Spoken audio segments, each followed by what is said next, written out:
সবাইকে শুভেচ্ছা যারা দেখতে এসেছেন আজকের অনুষ্ঠানটি। আমরা আজকেও নিয়ে এসেছি আবারও হাবিব ভাইকে। এর একটি কারণ হচ্ছে হাবিব ভাইয়ের গল্পগুলো আসলে একটা পর্বে শেষ করা যায় না। আর যেহেতু উনি রেলওয়েতে চাকরি করতেন এবং বিভিন্ন জায়গায় ঘুরেছেন, তার চেয়েও যেটা গুরুত্বপূর্ণ হচ্ছে উনি ম্যাজিকের ওনার যেই উৎসাহ এবং যেটাকে অনেকটা নেশার মতো বলা যায়, এই ম্যাজিকের নেশার জন্য উনি যেভাবে পরিশ্রম করেছেন ম্যাজিকগুলো সংগ্রহ করতে, এটা খুব কম মানুষই করেছেন। তাই তার গল্পের ভান্ডার একটু বড়। আমরা বেশি সময় নষ্ট করব না।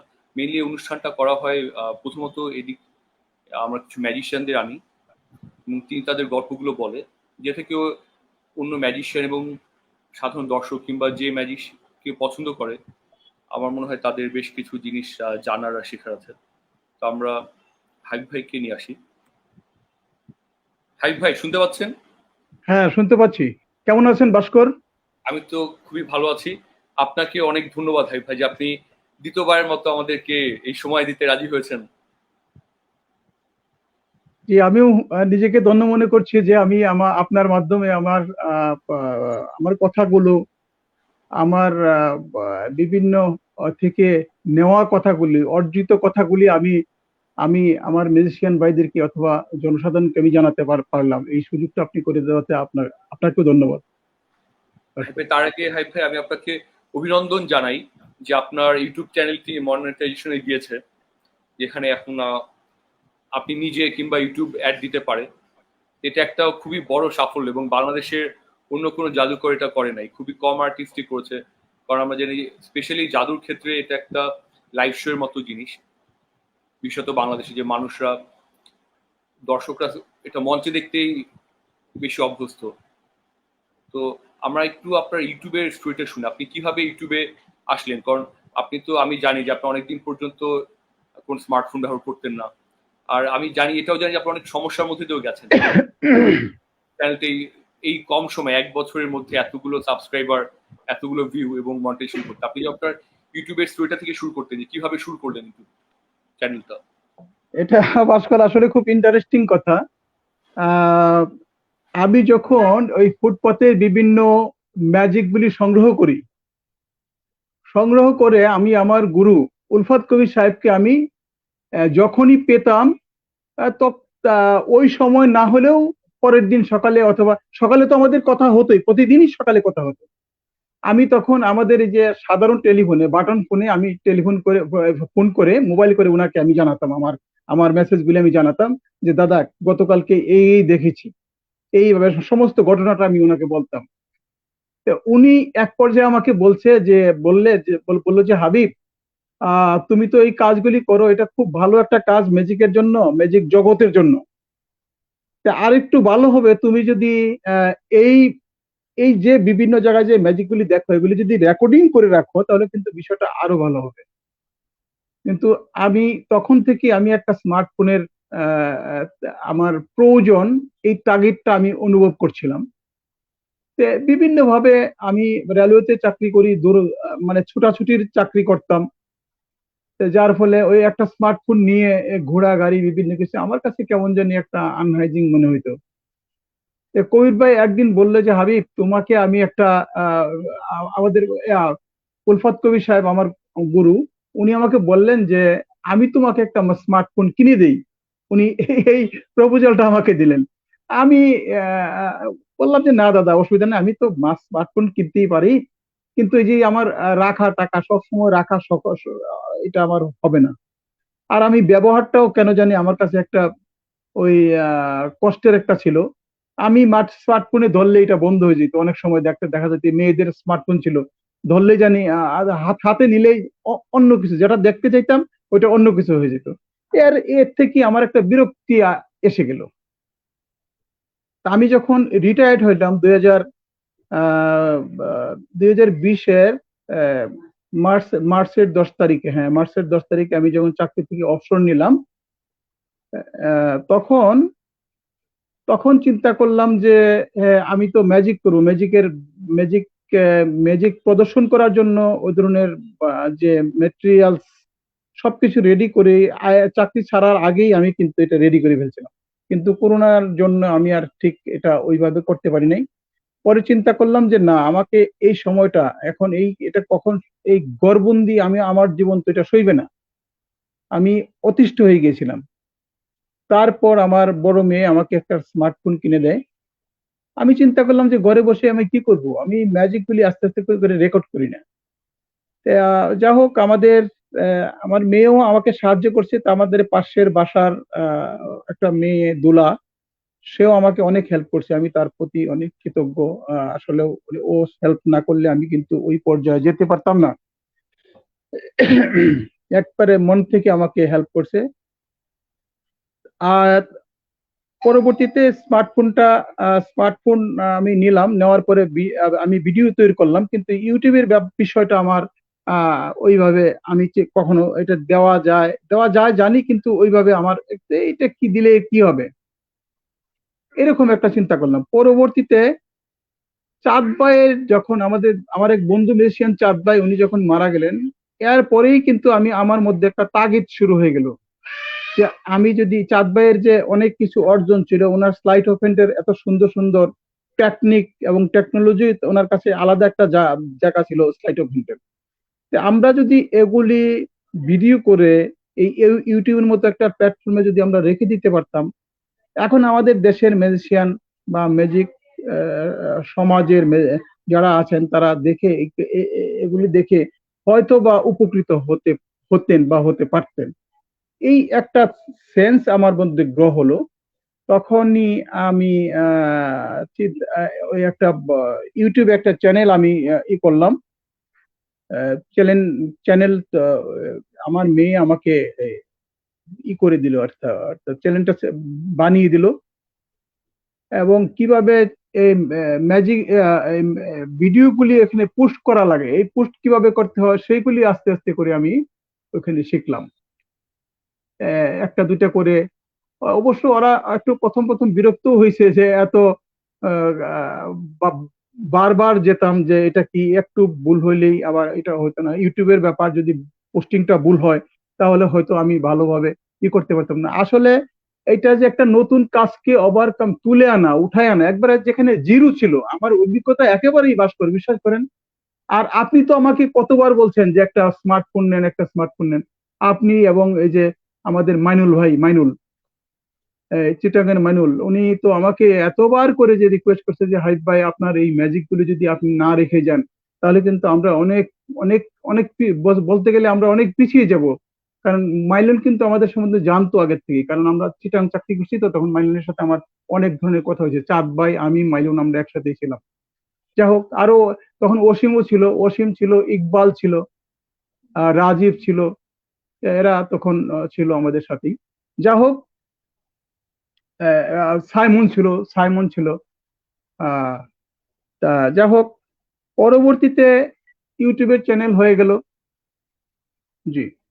আহ, আপনার তো আরো অনেক কিছু শিখতে হয়েছে, শুধু ভিডিও চ্যানেল খোলা না, ভিডিও পোস্ট করেন, আপনি নিজেই থাম্বনেইল বানানো শিখেছেন এবং আর হে ভাস্কর, এটা বলবেন না, এটা যে কি বিড়ম্বনা, এটা যে কি একটা বিড়ম্বনার কাজ। একটা থাম্বনেইল কি, আমি তো বুঝতামই না, আমি ভিডিও পোস্ট করতাম। অনেকেই বলে যে আপনার ভিডিও গুলি তো ভালো না দেখতে, ওগুলি করেন যেভাবে আপনি ভিডিও তৈরি করেন ওইভাবে পোস্ট করে দেন। এটার উপরে কিন্তু একটা দিতে হয়, এটার আপনার একটা একটা আলাদা আলাদা করে একটা ছবির মতো বসাতে হয়। আমি বললাম যে এটার উপরে আবার ছবি কি বসাবো।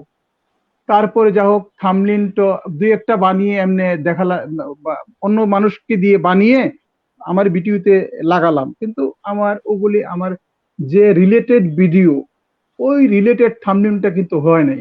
তখন চিন্তা করলাম যে আমি আমার ম্যাজিকটাকে আমি যেভাবে বুঝবো, আমার ম্যাজিকে আমি যা বুঝাতে চাচ্ছি দর্শককে, ওই রিলেটেড থাম্বনেইল যদি না হয়, তাহলে তো এটা এটা বানিয়ে কোনো লাভ নাই, এটা দিয়ে কোনো লাভ নাই।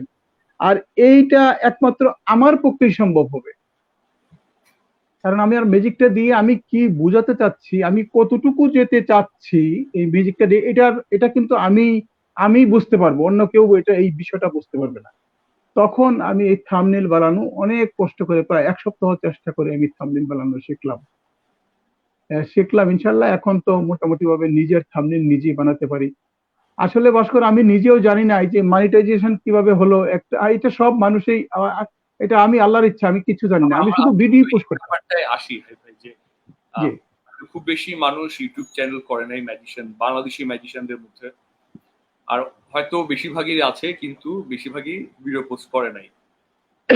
আপনি ছাড়া আহমেদ আর ওয়ালিদকে আমি দেখি মাঝে মাঝে ভিডিও পোস্ট করতে। স্বপন দিনারেরও এক প্রবলেম কিছু হিট ভিডিও আছে। তো আপনি আপনার কি মনে হয় যে কেন আপনার চ্যানেলটা বাকি ম্যাজিক চ্যানেলের থেকে একটু আলাদা ছিল?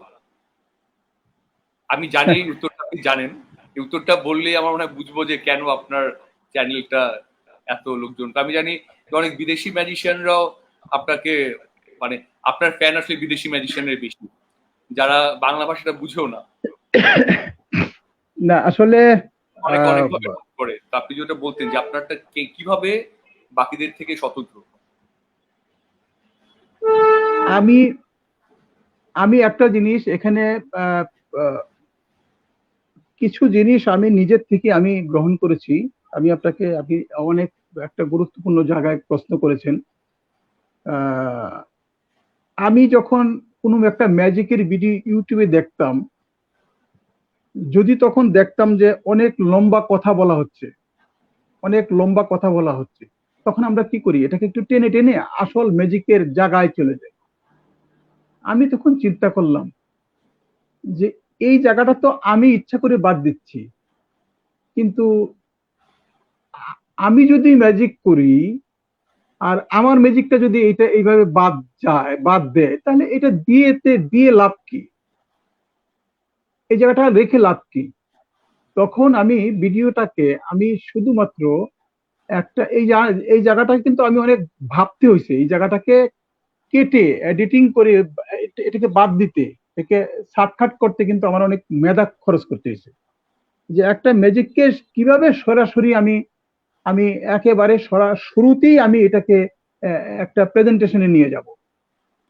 শুরু একবার শুরুটাই ওইভাবে হবে, একদম বনিবনতা থাকবে না, কোনো কোনো সূচনা কিছু অন্য কিছু থাকবে না। আহ, আমরা মঞ্চে যেভাবে ম্যাজিক করি, মনে করেন যে আমরা এখানে আসি, মানুষের সাথে একটা উপস্থাপনা, একটা বিষয় আছে, কিছু কথা বলি, নিজের পরিচয় বিভিন্ন কিছু, এখানে এই জিনিসটাকে আমি আমার নিজের মতো করে আমি করছি, আমি কোনো ওই ধরনের কিছু রাখি নাই, সরাসরি আমি কিন্তু এই ম্যাজিকে চলে গেছি যতটুকু পারছি। আর এটা আমি মনে করি ভাস্কর, এক একজন মানুষের, যেমন আপনার চেহারাটা যেরকম, আমার চেহারাটা ভিন্ন, অনেকজনের অপর আরেকজনের চেহারা যেমন ভিন্ন, প্রতিটা মানুষের প্রেজেন্টেশন, অর্থাৎ তার যে উপস্থাপনার ধরনটা আমার মনে হয় যে ভিন্নটা হওয়া উচিত। আমরা যদি আপনি যেভাবে কথা বলেন আমি সেভাবে কথা বলে অনুকরণশীল, তাহলে তো শিল্প হলো না, এখানে তাহলে একটা ব্যাপার কার্বন আপনি কপি হলো। এড়ায় যেতে যাচ্ছেন। আমি জি জি। একটু বারবার বলে দিই যে আপনি আসলে বিনয় দেখাচ্ছেন আমাদের সাথে, যে আসলে না না। আপনার ম্যাজিক গুলা, তো আমি আসলে এতদিন ধরে জাদু করার পরও আমি দেখি নাই। শুধু আমি কি, অনেক যে বিদেশি বড় ম্যাজিশিয়ানরাও দেখেন নাই। আর স্পেশালি মেন্টালিস্ট আসলে বাংলাদেশে ওইভাবে মানুষ করতেন না, কয়েকজন করতেন তার শোয়ের সামান্য অংশ হিসাবে। তো আপনি তো, এবং মেন্টালিজম ম্যাজিকটা সাধারণত যেটা তাস দিয়ে করে বা থট রিডিংটা ডিরেক্টলি নেয়, আপনি ওখানে বিভিন্ন বস্তু নিয়ে এসেছেন, যেটা হ্যাঁ আমাদের হ্যাঁ জি। যেটা আপনি পরে বলেছেন, এটা আমাদের দেশীয় ম্যাজিকের একটা অংশ। তা আপনি একটু ওই ব্যাপারগুলো বলেন ভাই, আপনি ওই ব্যাপারগুলো শুধু এড়াই যাচ্ছেন, যে কিভাবে না না আপনার না না, এরাই যাচ্ছি না ভাস্কর। আলাদা সবার থেকে, আপনি কিভাবে যে কষ্ট করে জাদুগুলো বানিয়েছেন, আর সবাই এতগুলো ম্যাজিক করে আপনি কষ্ট করেছে, নিজে কষ্ট করে বানিয়েছেন, এইগুলা একটু বলেন ভাই, আপনি ওগুলা কেন এড়াই যাচ্ছেন? না না না না, আমি আসলে ভাস্কর বলতেই চাচ্ছি, বলতে বসছি যেহেতু, আমি আমি যেমন, আপনি যদি আহ, আমরা তাসকে যদি বেছে নিই, তাস পৃথিবীতে যত ম্যাজিক আছে, অন্যান্য বিভিন্ন বস্তু দিয়ে সংগঠিত যে ম্যাজিক গুলি আছে, ওই ম্যাজিক গুলিকে যদি এক পাল্লা রাখা হয় আর একটা তাসের প্যাকেটকে যদি এক পাল্লা রাখা হয়, তাসের প্যাকেটটা পাল্লাটা কিন্তু ভারী হবে। তো এত ম্যাজিক, এই একটা তাসের ম্যাজিকের মধ্যে এত ম্যাজিকের কন্টেন্ট, এইটাকে যদি আমরা বাদ দিই তাহলে একটা বিশাল জায়গা তো নষ্ট হয়ে গেল। আমি আমরা কিন্তু অনেক আমাদের যে বেসিক আমরা যখন মানে আমি যখন ম্যাজিক শুরু করি তখন কিন্তু তাসের ম্যাজিক, স্লাইট অফ হ্যান্ডের বিভিন্ন ম্যাজিকের মধ্যে তাসটাও কিন্তু খুব প্রাধান্য পেয়েছিল, অনেক তাসের ম্যাজিক আমরা করি। চিন্তা করলাম যে এই মেন্টালিজমে বিভিন্ন ভাবে এই বিভিন্ন তাসের বিষয়টাকে কিভাবে আমরা অন্যভাবে আনতে পারি। তারপর এটাকে আমি আসলে এই আর্ট পেপারকে তাসের সাইজে কেটে কেটে এখানে 1 থেকে 50 পর্যন্ত নাম্বার গুলি অ্যাড করলাম, A to Z পর্যন্ত আর্টিকেলস গুলি এখানে নিয়ে আসলাম। তারপর এখানে ও আ বাংলা বর্ণমালা এগুলির জন্য আলাদা আলাদা একটা ড্রেক একটা প্যাকেট বানালাম। ইএসপির জন্য আবার আলাদা প্যাকেট বানালাম। ঠিক এইভাবে বিভিন্ন কিছুকে আমি কনভার্ট করে ফেললাম, বিভিন্ন কিছু চেঞ্জ করে ফেললাম। আর তাসের এরকম ম্যাজিক গুলি যেগুলি আছে এগুলিকে ঠিক ওই তাসের জায়গায় না রেখে আমরা অন্য অন্য জায়গায় মানে এনে আমরা একটু প্র্যাকটিস করে, যদি তাসের খেলা আগেই প্র্যাকটিস ছিল, শুধুমাত্র ওই তাসের জায়গায় এগুলি এনে আমরা বিভিন্ন জায়গায় প্রদর্শন শুরু করলাম, পরীক্ষামূলক ভাবে প্রদর্শন শুরু করলাম। একটা জিনিস খুব বড় কাজে লেগেছে, একটা হচ্ছে যে আপনার যেই আইডিয়াটা যে তাসের ম্যাজিক, যেহেতু আমাদের দেশে তাসকে একটু খারাপ চোখে দেখা হয়, সাথে তাসের ম্যাজিকটা মিলায় ফেলা হয়, আপনি তাসকে একটা অন্য রূপ দিয়েছেন যেটা আর গ্রহণযোগ্য মানুষের কাছে। হ্যাঁ অবশ্যই, জি জি জি আমি এবং আপনি আরেকটা হচ্ছে এই জিনিসগুলো তৈরি করা, আপনি যে নিজে হাতে তৈরি করেছেন, এই যোগ্যতাটা আসলে সব মানুষের থাকে না। এটা আমার মনে হয় আপনার যোগ্যতা এবং লাক দুইটাই, যে আপনি এই জিনিসগুলো নিজে বানাতে পারেন, আর নিজেও আপনি একজন অঙ্কন শিল্পী একই সাথে। তো আমরা এখানে একটা জিনিস জানা যায়, ইউটিউব চ্যানেল শুধু করলেই হয় না, মানুষ যে দেখবে একটা কারো একটা কিছু স্পেশালিটি থাকতে হয়। আপনার স্বতন্ত্র হাইপ ভাই যে আপনি দেশীয় ম্যাজিক গুলো নিয়ে এসেছেন, মেন্টালিজম এনেছেন, আপনি তাসের ম্যাজিককে একটা ভিন্ন রূপে নিয়ে এসেছেন, যে আপনার ম্যাজিকটার চেহারা পুরো পরিবর্তন হয়ে গেছে, এবং একই সাথে আপনি ম্যাজিক গুলো নিজের বানানো। হ্যাঁ আমি এগুলি নিজেই সবগুলি আমি ম্যাজিক বানাতাম। আরেকটা জিনিস, আমরা যখন প্রথম ম্যাজিক করি, একটু আগে যাই ভাস্কর কথাটা বলি, তখন একবারে প্রথম যখন আমরা ম্যাজিক শুরু করি তখন কিন্তু নজির ভাই থেকে আমরা ম্যাজিক শুরু করি।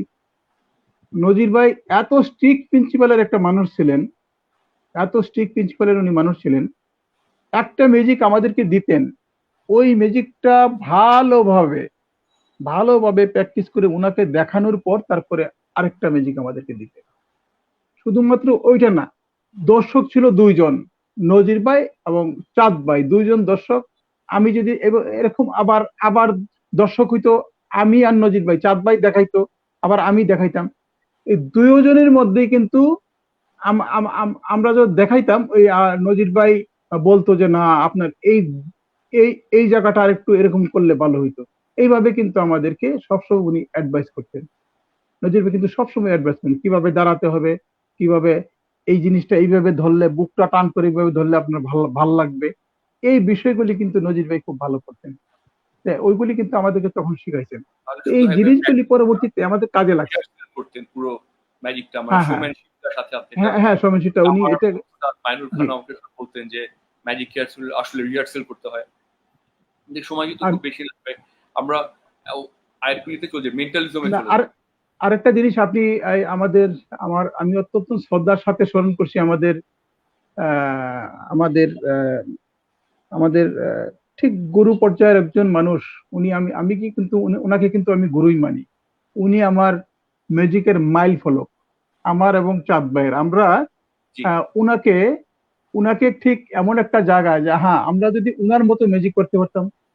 চাঁদ ভাই বলতেন উনার কাপস এন্ড বলস দেখে, উনার চক কাপ এবং ওই যে কাট ট্রান্সফার, এই দুটা ম্যাজিক দেখে আমরা বলতাম যে এটা আমরা যদি উনার মতো করতে পারতাম। মানে এত ভালো ম্যাজিক আমরা দেখে, মানে কথা বলছেন ভাই। হ্যাঁ মাইনুল খান সাহেব, জি জি জি আপনার উস্তাদ। আমি ম্যাজিক করি, অত্যন্ত ভালো মানের একজন ম্যাজিশিয়ান। উনার ওনার থেকে, ওনার প্রেজেন্টেশন থেকে অনেক কিছু শেখার আছে, অনেক কিছু শেখার। উনি এত ভালো গুণী একজন শিল্পী, আল্লাহ ওনাকে হায়াত দারাজ করুক, আল্লাহ ভালো ভালো রাখুক, এই কামনাই করি। হাই যে ভাই, আমরা অত্যন্ত ভালো। মেন্টালিজম ম্যাজিকে চলে যাই, যে আসলে মেন্টালিজম ম্যাজিক একটু একটু সবাই করলেও ওইভাবে করে নাই। আপনার কাছে কি মনে হয় মেন্টালিস্ট কে? ডেফিনেটলি মেন্টালিস্ট এক টাইপের ম্যাজিশিয়ান, এবং ম্যাজিশিয়ান আর মেন্টালিস্টের কোনো বাংলা শব্দ প্রতিশব্দ নাই আসলে এখন পর্যন্ত। আমার মনে হয় আপনি এটা বানায় ফেলতে পারেন। আপনি তাহলে বাংলা অভিধানে একটা গুরুত্বপূর্ণ অবদান রেখে, কারণ মেন্টালিস্ট বাংলা ছিল না, এই জন্য শব্দটা নাই। আপনার কাছে কি মনে হয় মেন্টালিস্ট কিভাবে কাজ আসলে করে, মেন্টালিস্টের পার্থক্যটা কি? পার্থক্য আমি বলি, আর সাধারণ ম্যাজিক, ম্যাজিকের মধ্যে আমরা যে বিষয়গুলি দেখতে পাই, সেই বিষয়গুলি অর্জন করতে হলে আমাদেরকে কিছু কিছু জিনিস ঠিক করা লাগবে। এটা হলো, একটা হলো উপস্থাপনার কৌশল। আচ্ছা, দ্বিতীয় হলো নিপুণভাবে হস্তচালনার কৌশল, এটা সাধারণ ম্যাজিকে। আর তৃতীয় হলো উপস্থাপনার সাথে হস্তকৌশলের সমন্বয় সাধন, এটা খুব ইম্পর্টেন্ট কিন্তু। আমরা আহ, একটু আস্তে আস্তে আসি যাই ভাবে। একটা বললেন হাত সাফাই বললেন, তারপর বললেন প্রথম, হাত সাফাইয়ের সাথে হ্যাঁ, মাথার না না, সম্পর্ক। আমি আমার প্রথমটা হলো উপস্থাপনার কৌশল। মনে করেন যে উপস্থাপনা আপনি কিভাবে উপস্থাপন করবেন, সেটা প্রত্যেকটা মানুষের, প্রত্যেকটা ম্যাজিক যার যার মতো করে সে উপস্থাপনা করবে, তার কৌশলটা সে নিরূপণ করবে। আর আরেকটা বিষয়, এই এখানে আরেকটা বিষয় আছে যে হস্তচালনা, আমাদের সাধারণ ম্যাজিকে নিপুণভাবে হস্তচালনার কৌশল। আপনাকে হাত ছাপায়ের ম্যাজিক যদি আপনি করেন, নিপুণ, আপনার কোরিওগ্রাফিটা যেন, স্লাইট অফ হ্যান্ডের বিষয়গুলি যেন অনেক ভালো হয়, এই বিষয়টা আপনি অখেফাল করবেন। আরেকটা বিষয় সবচেয়ে ইম্পর্টেন্ট, ভাস্কর, সবচেয়ে ইম্পর্টেন্ট, এটা হলো উপস্থাপনার সাথে হস্তকৌশলের সমন্বয় সাধন। আপনি তো উপস্থাপনা করবেন, আপনার যে এই হস্তকৌশলের যে রিলেশনটা, টাইমিংসটা সেট করা, এটা খুব ইম্পর্টেন্ট একটা বিষয়। এটা কিন্তু আমাদের সাধারণ ম্যাজিকে এটা কিন্তু খুবই জরুরি, এটা সব ধরনের ম্যাজিকে জরুরি। আরেকটা বিষয় হলো পরিকল্পনা প্রণয়ন। অর্থাৎ আপনি মনে করেন যে, বা আমি মঞ্চে উঠলাম, মঞ্চে যাচ্ছি, মঞ্চে দাঁড়াচ্ছি, আমি যে কাজটি সুন্দরভাবে মঞ্চে করার জন্য দাঁড়িয়েছি, সেই কাজের জন্য আমি নিজেকে কতটুকু তৈরি করেছি। আমি যে কাজটা করতে মঞ্চে যাচ্ছি, এই কাজের পরিকল্পনাটা, পরিকল্পনার প্রণয়নটা আমার মাথায় কতটুকু আছে, যে সেটআপটা কতটুকু আছে, আমি কোনটার পরে কি করব, কোথায় কি করব, কোথায় কিভাবে দাঁড়াবো, এখানে অ্যাঙ্গেলটা কিভাবে মেট করব, আমার দর্শকের সাথে আই কন্ট্যাক্টটা কিভাবে হবে, কোন অ্যাঙ্গেলে আমি দাঁড়াবো। আমার একটা জিনিস আছে, মনে করেন যে স্লাইট অফ হ্যান্ডের যদি আমি কাজ করি, এই হাত, আমি যদি এই হাতে কোনো স্টিল থাকে, তাহলে আমার তখন ভঙ্গিমাটা কেমন হবে। এই যে বিষয়গুলি, এই পরিকল্পনা প্রণয়নটা, এই জন্যই এটা খুবই খুবই একটা ইম্পর্টেন্ট। আমাকে এটা ভাবতে হবে যে আমি যে মঞ্চে দাঁড়াচ্ছি, একটা জিনিস নিয়ে মঞ্চে যাচ্ছি, আমি এই দাঁড়ানোটার জন্য, এই জিনিসটা দেখানোর জন্য আমি নিজেকে কতটুকু তৈরি করেছি। এটা একটা খুবই জরুরি একটা বিষয়, খুবই একটা মানে একটা খুবই একটা ইম্পর্টেন্ট বিষয় এটা।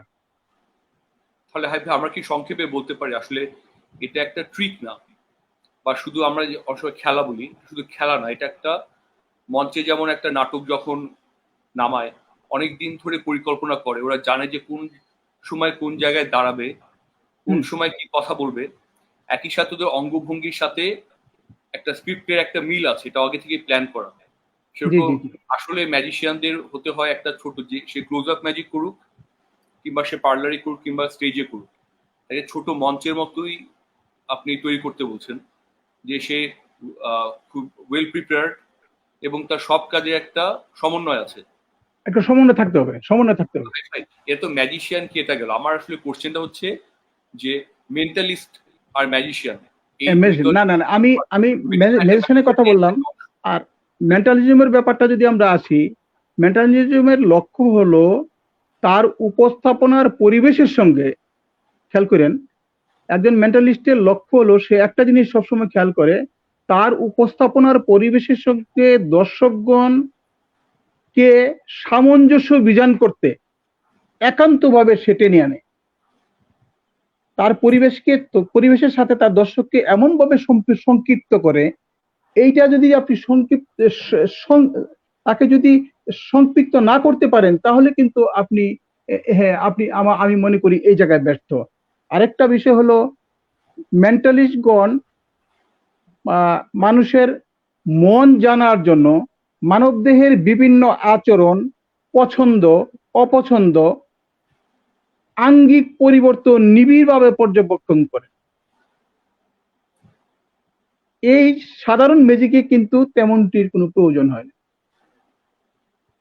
এটা আসলে সাধারণ ম্যাজিক ও মেন্টালিজমের মধ্যে একটা মূল পার্থক্য। এটা আরেকটা বলছেন আপনি, একটা হচ্ছে যে দর্শকের সাথে একটা নিবিড় সম্পর্ক থাকে এবং সম্পর্কটা মিথস্ক্রিয়া। আমি যে শুধু দর্শকের মনে যাচ্ছি তা না, দর্শক কি করছে মেন্টালিস্ট সেটাও লক্ষ্য করেন।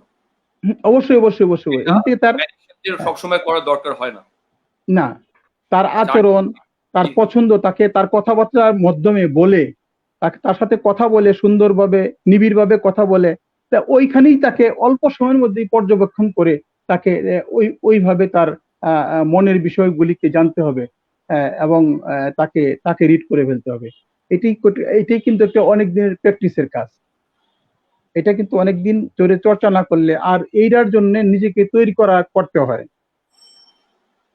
এভাবে এটার জন্য কিছু সময় লাগে, নিজেকে তৈরি করতে হয়। এমনিতে আসলে হবে না, হঠাৎ করে শুরু করলেও হবে না। কিছু পদ্ধতি আছে, এই পদ্ধতি মোতাবেক আপনাকে আগাতে হবে। আরেকটা করছেন ভাই যে চাইলে একজন কয়েকদিন ধরে চেষ্টা করে একটা পয়সা অদৃশ্য করা শিখতে পারে বিভিন্ন উপায়ে, কিন্তু মেন্টাল সার্জারিটা মাথার একটা ট্রেনিং দরকার, যেটার সাথে শরীরের সম্পর্ক নাই অনেকটা। মাথার মানে ব্রেন শরীরের একটা অংশ, কিন্তু ভিতরে সব এরকম কিছু বলছেন ভাই যে আমাকে ভিতরটাকে তৈরি করতে হবে, এরকম কিছু বলছেন? হ্যাঁ, ভিতরটাতে তৈরি মনে করেন আমি আপনাকে আমি একটা উদাহরণ আপনাকে দেখাচ্ছি। একটা উদাহরণ দিই এই জায়গায়। আমরা একটা অবশ্যই আমরা একটা ম্যাজিক দেখতে আছি ভাই। হ্যাঁ, আমরা একটা উদাহরণ দিচ্ছি। একটা উদাহরণ হলো, আমার কাছে এই একটা কাগজ দেখতে পাচ্ছেন। জি, একটা কাগজ দেখতে পাচ্ছেন। আপনি 1 থেকে 1000, আমি এটা দিকে খেয়াল করবেন, আমি একটু এটাকে চেঞ্জ করব না। আপনি 1 থেকে 1000-এর মধ্যে একটা সংখ্যা চিন্তা করেন। আচ্ছা, আমি করবো না ভাই। আর আমি যে দেখতে পাচ্ছি 6 জন দেখছে, 6 জনের কেউ কি প্রথমে একটা কমেন্ট করতে পারবে একটা সংখ্যা 1 থেকে 1000 এর মধ্যে? তাহলে আমরা আরো ভালো হয়, বিশ্বাসযোগ্য হয়। যারা দেখছেন কেউ কি 1 থেকে 1000 এর মধ্যে একটা নাম্বার বলতে পারবেন কমেন্টে? আর ওয়েট করি ভাই। এই আমরা একটা পেয়েছি আহমেদ বিন লতিফ। খুব আচ্ছা, আহমেদ বিন লতিফ একটা ম্যাজিশিয়ান। আমরা একজনকে নিয়ে যে নন ম্যাজিশিয়ান আবরার ইশতিয়াক লিখেছে 560 560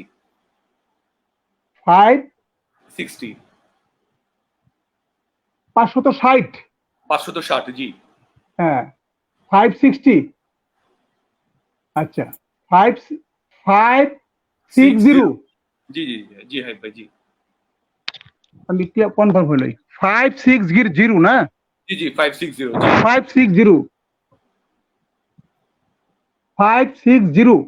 জি হ্যাঁ ভাই জি আচ্ছা আচ্ছা আচ্ছা ঠিক আছে যা হোক, আমরা এটাকে আমরা খুলবো।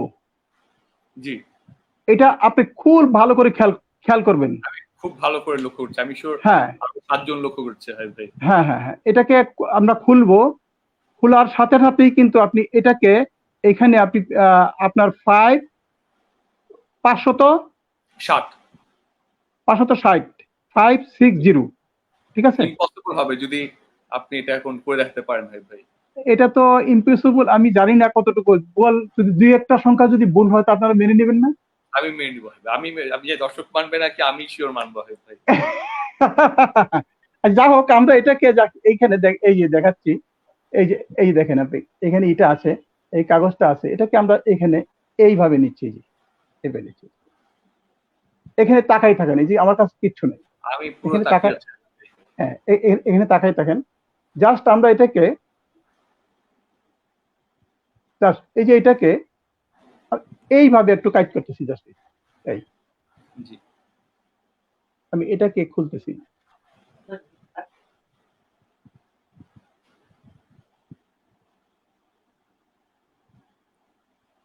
আহ খুবই ভালো। যে বলেছিল আমরা ইশতিয়াক, ও বলছিল মানবে না, কিন্তু আমরা এই লেখা দেখে সবার মানতে বাধ্য। অসম্ভব ভাই ভাই, খুবই সুন্দর। ঠিক আছে না? আর দেখ মনে হয় হ্যাঁ জি 560 দেখতে পাচ্ছি আমরা। আমরা দেখছি আহমেদ বিন লতিফ, সে এখন আল্লাহকে ডাকা শুরু করে দিয়েছে এই ম্যাজিক দেখে। ওমজি লিখে ফেলেছে। ঠিক আছে, ধন্যবাদ আচ্ছা, ভাস্কর। আমরা হাই ফাই মেন্টালিজম তো দেখলাম একটু। আমরা আপনার ফেভারিট মেন্টালিস্ট কে? মানে আমরা জানি সবাই অনেক সময় ম্যাজিকের চাইলে কাউকে না আমার কাউকে একটু হলেও আদর্শ মানে, একটু হলেও সামান্য হলেও ফলো করে। তা আপনি কাকে দেখে ইন্সপায়ার্ড হন? আমি ম্যাক্স ম্যাভেন, ম্যাক্স উনি মিন, আমার, হ্যাঁ ওনাকে আমার ভাল লাগে, মানে এখনকার নাম করা ম্যাক্স ম্যাভেন। মেন্টালিস্ট একজন, অনেকদিন জি আগে জি থেকে জি, এখনকার। হ্যাঁ হ্যাঁ। তো ওনাকে পছন্দ করার কারণটা কি হয় ভাই আসলে? ওনার গভীর কণ্ঠস্বর, ওনার একটু শয়তানের মতো চেহারা, সিরিয়াস, কোনটাতে? আমার যাকে ভালো লাগে আপনি তাকে শয়তানের মতো চেহারা বলতেছেন। ভাই ভাই হাসবেই না, সে তো এরকম করে এরকম করে তাকায় থাকবে পুরো। আসলে মেন্টালিজম তো একটু একটু সিরিয়াস বিষয়, তাই না?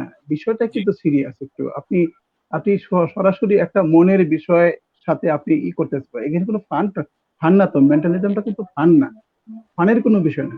এখানে কিন্তু কৌতুক বা মজার কোনো বিষয় না। এটা হৃদয়ের বিষয়, হৃদয় দিয়ে অনুধাবন করা লাগে, করতে হয়। সবকিছু কিন্তু হৃদয়ের একটা বিষয়, তাই না? জি। এই উনি বিষয়টা ওনার আসলে, ওনার সিরিয়াস পার্সোনালিটি আপনার পছন্দ হয় ভাই? হ্যাঁ আমার এটা খুবই পছন্দ হয়। আমি মনে করি যে এটার জন্য মেন্টালিজমের জন্য এই ধরনের যে চর্চা বা এই ধরনের একটু সিরিয়াসনেস, এটা দর্শকের প্রতি যে কন্ট্রোলটা থাকা হ্যাঁ হ্যাঁ, সম্ভব। জি জি জি জি, এটা সম্ভব।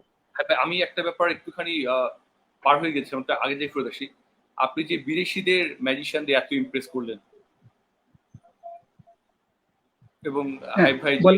এবং এত বিদেশি ম্যাজিশিয়ানরা আপনাকে আমি জানি অনেক বিদেশি ম্যাজিশিয়ান আপনাকে টাকা দিতে চেয়েছে ম্যাজিক শেখার জন্য, কিন্তু আপনি দেশীয় ম্যাজিক বলে ওদের শেখাতে টাকা দিয়ে শেখাতে রাজি হন নাই। তো আপনার কি মনে হয়? ওরা তো, ওদের কাছে অনেক রিসোর্স আছে, ওদের ক্রেডিট কার্ড আছে, ইন্টারন্যাশনাল ক্রেডিট কার্ড অনেক কিছু কিনতে পারে। তারপরও এই অনেক পিছন থাকা একটা দেশ বাংলাদেশের ময়মনসিংহের এক ম্যাজিশিয়ানের কাছে কেন তারা এরকম ধারণা দিচ্ছে? না, আমার যে বিষয়টা আমি মনে করি যে এটা, আমি যে জিনিসগুলি সংগ্রহ করেছি এগুলি আমাদের দেশের মিউজিক, দেশের মিউজিক গুলিকে আমি একটু আলাদা জায়গায় এনে প্রেজেন্ট করে বিভিন্ন আহ, যা- বুদ্ধিগুলিকে ঠিক রেখে অন্যান্য জিনিস অ্যাড করে এইগুলিকে আরেক ধাপ এগিয়ে নেওয়ার চেষ্টা করছি। এই কাজটা আমরা করেছি, কিন্তু আসলে তো দেশের সম্পদ, আমি সামান্য অর্থের বিনিময়ে এই দেশের সম্পদগুলি কেন আমি বিদেশিদের কাছে তুলে দেবো বলেন? এটা তো আমি মনে করি একটা অর্জন। আমার জীবন এগুলিতে, আমি যদি এগুলি না জানতাম, আহ, আমার মতো অনেকে আছে যারা এগুলি জানে না, জানে আমি নাই, তাদের তাদের তো অনেকেই চলতেছে, আমি করব কেন? এটা কি দরকার? আমাদের দেশের মানুষেরা এগুলি জানুক। আমাদের কাছে কেউ যদি আসে, আমরা তাদেরকে টুকটাক করে আস্তে আস্তে করে যদি কেউ শিখতে চায় শিখাবো, সেটা হচ্ছে আলাদা বিষয়। কিন্তু এটার রিভিল আমি বিক্রি করে খাবো বা বিক্রি করব, এই ধরনের এই আপনাকে ধরনের চিন্তা, actually যেই এই ধরনের চিন্তা ভাবনা, নাম্বারটা এই ধরনের চিন্তা দিয়েছিল ভাবনা আমার নাই। আমরা ইশতিয়াকও উড়ে গিয়েছে। তা আমি আর ম্যাজিকে, মেন্টাল ম্যাজিকে মিলে ৩ টাইপের ম্যাজিক হয়, তাই তো ভাই? একটা হচ্ছে জি জি জি আগে থেকে বলে দেওয়া বা জি প্রি জি জি। রিড করা। আরেকটা হচ্ছে মাইন্ড রিডিং, যে আপনি যদি ভাববেন আমি বলে দিব পরে। আরেকটা হচ্ছে হাই ভাই যে সাইকোকিনোসিস, যে আপনি মাথা দিয়ে জিনিসপত্র নাড়াবেন। আমার মনে হয় আপনার ম্যাজিক দেখে যে হ্যাঁ, উড়ে গিয়েছে, দেখি সাইকোকিনোসিস বলা যায়। আমার ম্যাজিক মেন্টাল যেমন চামচ বাঁকায় ফেলে, আপনি যে ওকে উড়িয়ে ফেলেছেন। এটাকে কি হাই ভাই এই আমার কি মেন্টাল ম্যাজিক বলবো নাকি এটাকে নর্মাল ম্যাজিক বলবো? কোনটা কোনটা? এই যে যেই দর্শক আপনাকে নাম্বারটা দিয়েছিল 560, আচ্ছা সেই আচ্ছা। ম্যাজিকটা দেখে উড়ে গিয়েছে। এটা কি উড়ে গিয়েছে। হাই ভাই মেন্টাল ম্যাজিক নাকি এটা নর্মাল ম্যাজিক ভাই? কারণ মেন্টাল হ্যাঁ, ম্যাজিকে তো মেন্টাল ম্যাজিক তো অবশ্যই, যা হোক। দিয়ে জিনিসপত্র নাড়ানো হয়। আরেকটা জিনিস আমি আহ, আপনি আসলে যে জিনিসটা নিয়ে বেশি ভাবেন, আপনি রাতে ঘুমের ঘোরেও কিন্তু সেই সেই জিনিসটা নিয়ে আপনি কাজ কাজ করবেন, অনেক সময় স্বপ্নেও কিন্তু সেটা দেখবেন। এই ক্ষেত্রে একটা জিনিস বলি ভাই, যেহেতু অনেকে দেখছে যে যেহেতু অনেক সময় ব্রেইনকে আমরা ভাবি যে ঘুমালে ব্রেইন মানে ব্রেইন কাজ করে না, আসলে ব্রেইন ওইটা কাজ করতে থাকে। তো অনেকে পরীক্ষার আগে রাইট যেমন রাইট। ঘুমাইতে চায় না, আসলে একটা কঠিন প্রবলেম পেলে বলে ঘুমাতে, কারণ ঘুমালে বডির অন্য অঙ্গগুলো কাজ না করলেও ব্রেইনটা কাজ করে। অনেক সময় দেখা যায় সকালে উঠে সে অঙ্কটা পেরে যায়, কিংবা হুম আমরা হুম, সব অবশ্যই অবশ্যই সমাধান, আসলে ব্রেইনটা কাজ করে বলেই কাজ করে সবকিছু বলেই থেকে এটা এটা সমাধান এটা বের সম্ভব। হয়ে আসে। জি একবারে জি, অ্যাডজেক্টিভ রাইট। দুঃখিত ভাই, একটু ডিস্টার্ব করলো আপনাকে, জি জি বলেন। আমি আমি একটা স্বপ্নে দেখেছি। আমাকে স্বপ্ন দেখেছেন? আমি তো হ্যাঁ, সৌভাগ্য ভাই সেই ভাই। স- আমি ভাবলাম সেই আপনি স্বপ্ন, আপনার স্বপ্নটা আসলেও আসলে কি, পরিমণিদের স্বপ্ন দেখবেন। আপনি আমাকে হ্যাঁ স্বপ্ন দেখে ফেললেন। আমি স্বপ্নে দেখেছি আপনি আহ, আপনি কাউকে নিয়ে একটা একটা শপে গিয়েছেন, আপনার সাথে কেউ আছে, একটা কেসের সামনে আপনি দাঁড়িয়েছেন, যে কেসের মধ্যে বিভিন্ন রঙের পানীয় পানীয় ছিল, জি। লাল নীল হলুদ বিভিন্ন ধরনের পানীয় আমি ছিল হাই এখানে। ফাই রঙিন পানিও খাই না। আমি হাই ফাই শুধু পানি খাই। পানি গান না, আমি ক্যামেরা স্বপ্নের করছি ব্যাপার আমি। তো, এটা আপনার সাথে আপনার রিয়েল লাইফের সাথে আচ্ছা মিলতেও পারে, না দিলাম, বলতে স্বপ্ন তো বললাম স্বপ্ন। Hi fi. আমি স্বপ্নের ফলের কথাই বলতেছি। বিভিন্ন আপনাকে ফলের এত জুস। সুন্দর লাগছিল, আসলে ভাস্কর আপনাকে এত সুন্দর লাগছিল, আপনার আপনার সেই স্মৃতিটাকে আমি ধরে রাখার জন্য আজকে আপনি জি। আমাকে নিয়ে আসছেন এখানে। আর আপনার আমার স্বপ্নের সাধারণ একটা ছোট্ট স্মৃতি, স্মৃতি যদি আজকে আমি লাইফে না নিয়ে আসতে পারি, তো বিষয়টা কেমন হয় বলেন? আপনার জন্য তো কিছু করা হলো না। সেই সেই জায়গাটা, সেই আগ থেকে আমি, আপনি যে যে রঙের পানীয়টা নিয়ে আপনি দাঁড়িয়েছিলেন, উপরে নিয়ন বাতির ঝাড় ছিল, আপনাকে যা সুন্দর লাগছিল একেবারে আমি তো রাস হাই ফাই রাগ। নায়িকা না, আমাকে সুন্দর লাগলে কি না লাগলে কি? আমি কি করছি জানেন?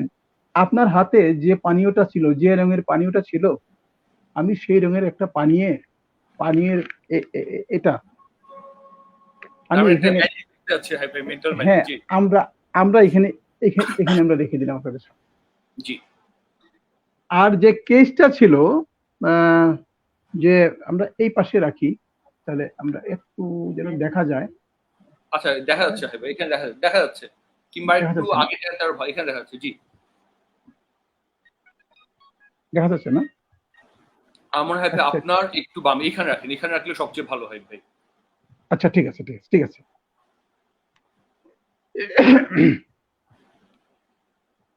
আচ্ছা, বিষয়টা হলো, আমরা একটু আপনাকে ফুল স্ক্রিনে নিয়ে যাই যাতে। আচ্ছা হ্যাঁ হ্যাঁ ঠিক আছে ঠিক আছে ঠিক আছে, তাহলে ভালো হবে। হ্যাঁ রাইট রাইট রাইট, আমরা এখানে এখানে রাখি এটা সামনে, হ্যাঁ। এটা আপনাকে অবশ্য আমার আমার এখানে কিছু আহ, আপনার পাশে যে কেসটা ছিল ভাস্কর, আপনি শুনতে পাচ্ছেন? জি ওই হাই আমি কেসের শুনতে মধ্যে পাচ্ছি। বিভিন্ন ধরনের পানীয় ছিল, জি।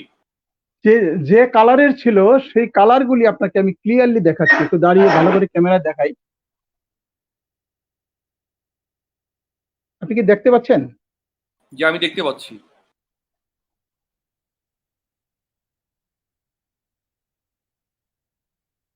আপনি দেখতে পাচ্ছেন ভাস্কর?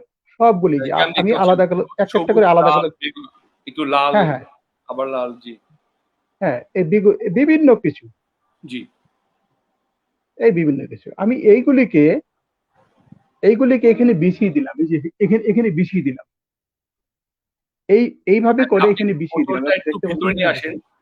কারণ হ্যাঁ, কিছু দর্শকের সন্দেহ হচ্ছে মেন্টাল ম্যাজিক মানে দর্শকের। এই বোতলটা যে একটু এখানে ভিতরে এখানে নিয়ে আসেন, কারণ অনেকে একটু সন্দেহ হচ্ছে। এই যে মানে দেখেন এখানে রাখছি, এই যে এই যে হাই রাখছি। ভাই, হাই ভাই শুনতে পাচ্ছেন আমাকে? হ্যাঁ হ্যাঁ শুনতে পাচ্ছি। একটু বোতলটা একটু ভিতরে নিয়ে আসেন, কারণ হচ্ছে অনেকে একটু সন্দেহ হচ্ছে। আমরা একটু এই বোতলটা, সন্দেহটা বলে এই যে আমার কাছে। সামনে সামনে হ্যাঁ, সামনে রেখে যাতে দিচ্ছি আপনার বাস। দর্শকের কোনো সন্দেহ না আসে। জি। এখন এই যে যে একটা কাঠি আছে, অ্যারো অ্যারো চিহ্ন আছে, আমি এইখানে এইভাবে আমি রাখবো, আপনি যে কোনো জায়গায় স্টপ বলবেন। স্টপ।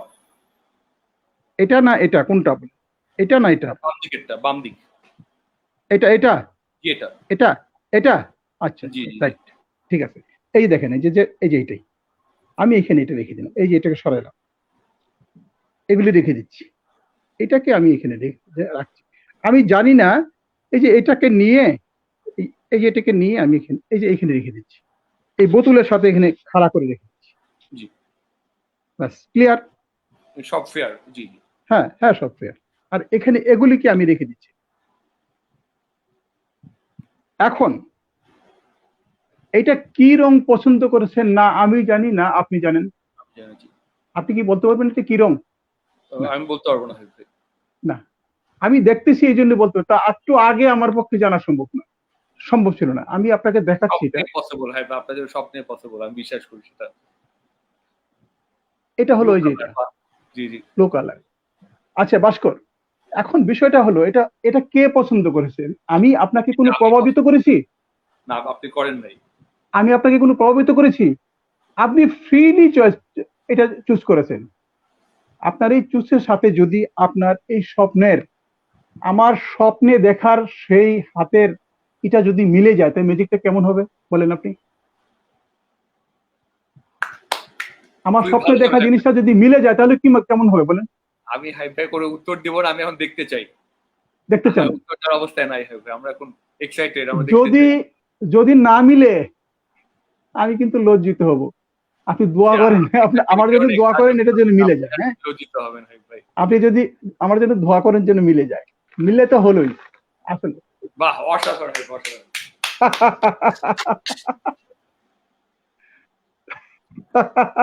আমি এখানে হাই ভাই আপনাকে একটা কমেন্ট দেখাতে চাই।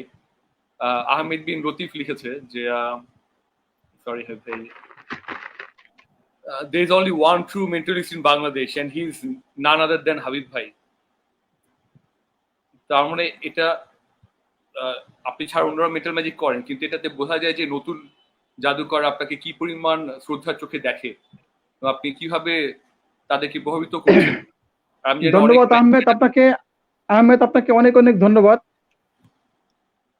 আহমেদ অনেক নতুন নতুন প্রজন্মের ম্যাজিশিয়ানের মধ্যে উনি অনেক ভালো করতেছে। তার যে ম্যাজিক করার যে আগ্রহ অনেক ভালো, এবং সে পরিশ্রম করে, ম্যাজিকে খাটে, সময় দেয়। যা হোক, আমরা একটু আগের কাহিনীতে ফেরত আসি। হ্যাঁ হ্যাঁ, ঠিক আছে। আপনি ম্যাক্সিম ইভেনের কথা বললেন যে ফেভারিট মেন্টালিস্ট, আপনি কি আপনার একটা ফেভারিট মেন্টাল ম্যাজিক বলতে পারবেন হাই ভাই? আমরা দুটো ম্যাজিক দেখলাম, যে আপনার দেখা এবং নিজের করা সব মিলে আপনার ফেভারিট মেন্টাল ম্যাজিকটা কি হতে পারে, আপনার যেটা মনে হয় এই মুহূর্তে? আমার মেন্টাল ম্যাজিকের মধ্যে আমার সবচেয়ে ফেভারিট, আমার যেটা ভালো লাগে সেটা হলো চেয়ার প্রিডিকশন। একটা মেন্টাল ম্যাজিক আছে, চেয়ার চেয়ার প্রিডিকশন। প্রেডিকশন, যে খুবই বিখ্যাত একটা ম্যাজিক, অনেক এটা খুব ম্যাজিশিয়ান। আমার, হ্যাঁ আমার খুব ভালো ভালো লাগার একটা ম্যাজিক। কিন্তু এটা এটা তো আসলে এই ক্ষুদ্র পরিসরে করা সম্ভব হয় না, কিন্তু বেশ কয়েকজন লোকের দরকার, একটা অ্যারেঞ্জমেন্টের দরকার। সব স্টেজেও তাহলে করা কিন্তু, পসিবল হয় না চেয়ার না থাকার হ্যাঁ কারণে। হ্যাঁ, না থাকার কারণে এটা হয় না, একটা ভালো লাগে এই জন্য। আচ্ছা, আমার দর্শকরা আসলে আপনার ম্যাজিক খুবই পছন্দ করেছে, আমি দেখতে পাচ্ছি যে সবাই বলছে যে please show us more amazing. তার মানে আপনি যে মেন্টাল ম্যাজিকের যেই উদাহরণগুলো দেখালেন অসাধারণ, আমার অনেকের এটা মনে থাকবে, এবং যেই ম্যাজিকটা বাংলাদেশে আগে অনেকটাই অ্যাবসেন্ট ছিল সেটা আস্তে আস্তে আরো জনপ্রিয় হবে। হ্যাঁ, এই জায়গাতে এসে বলি যে এখানে আমাদের টাইম চলছে, কিন্তু আপনি তো অনেক ম্যাজিক সংগ্রহ করতে অনেক জায়গায় গিয়েছেন, এবং আপনি রেলওয়ে চাকরি করতেন বলে আপনার একটা সুবিধাও ছিল। আপনি কি একটু কয়েকটা কাহিনী বলবেন আমাদের? আমি জানি কিছু কাহিনী আছে, যেমন আপনি এক ময়মনসিংহে বাসে করে অনেক দূর গিয়েছিলেন একটা ম্যাজিক সংগ্রহ করতে। আপনি গল্পটা বলতেন, তাহলে মানুষ বুঝতো যে বাংলাদেশের যে প্রথম ম্যাজিশিয়ান যারা ছিলেন, পথ জাদুকর, তারা কিরকম ছিলেন এবং তারা কি টাইপের ম্যাজিক দেখাতেন, এবং ম্যাজিকটা যে আসলে অনেক আগে থেকে এই ভূপৃষ্ঠে বাংলাদেশে আছে, এটা কোনো স্টেজ ম্যাজিশিয়ান নিজে শুরু করেন, এটা অনেক আগে থেকে আছেন। ওটা যদি একটু গল্প আপনার যদি শেয়ার করতেন হবে। আপনি আগের দিনও করেছিলেন, গুটি বাটির গল্প বলেছিলেন। আর যা হোক, আমরা স্ট্রিট ম্যাজিকের গল্প তো অনেক, আমার সারাটা জীবন মিলেই শুধু স্ট্রিট ম্যাজিকের বিভিন্ন গল্প, তবে দুই একটা, এত লম্বা সময় আমরা পাবো না। দুই একটা গল্প আপনাকে বলি। জি। আহ, একটা গল্প, প্রথম গল্পটা হলো যে আমরা আরেকটা জিনিস, ভাস্কর, এটা না বললেই নয়, আমাদের দেশের ফুটপাত কিন্তু, এর আগে আর একটু কথা বলেন, আচার, এই যে আমরা যে আচার খাই, আচার খুব মুখরোচক একটা ব্যাপার না? মুখরোচক না? আচার তো সবাই ভালোবাসে, তাই না? আচার খাওয়া কিন্তু সবাই ভালো লাগে। আচার কিন্তু তৈরি হয়েছে কি জানেন? খুব সাধারণ ঘর থেকে কিন্তু আচার তৈরি হয়েছে, কিন্তু অভিজাত মহল থেকে কিন্তু আচারের উৎপত্তি না। উৎপত্তিটা কিন্তু সাধারণ একটা জায়গা থেকে কিন্তু আচারের উৎপত্তি হয়েছে। কিন্তু এই আচারটা কিন্তু মানে এটা খেতে ভালোবাসে সবাই। এবং তদ্রুপ অনেক বড় লোকরাও ম্যাজিক, খান। হ্যাঁ, ম্যাজিকটা কিন্তু খুব সাধারণ থেকেই উৎপত্তি হয়েছে।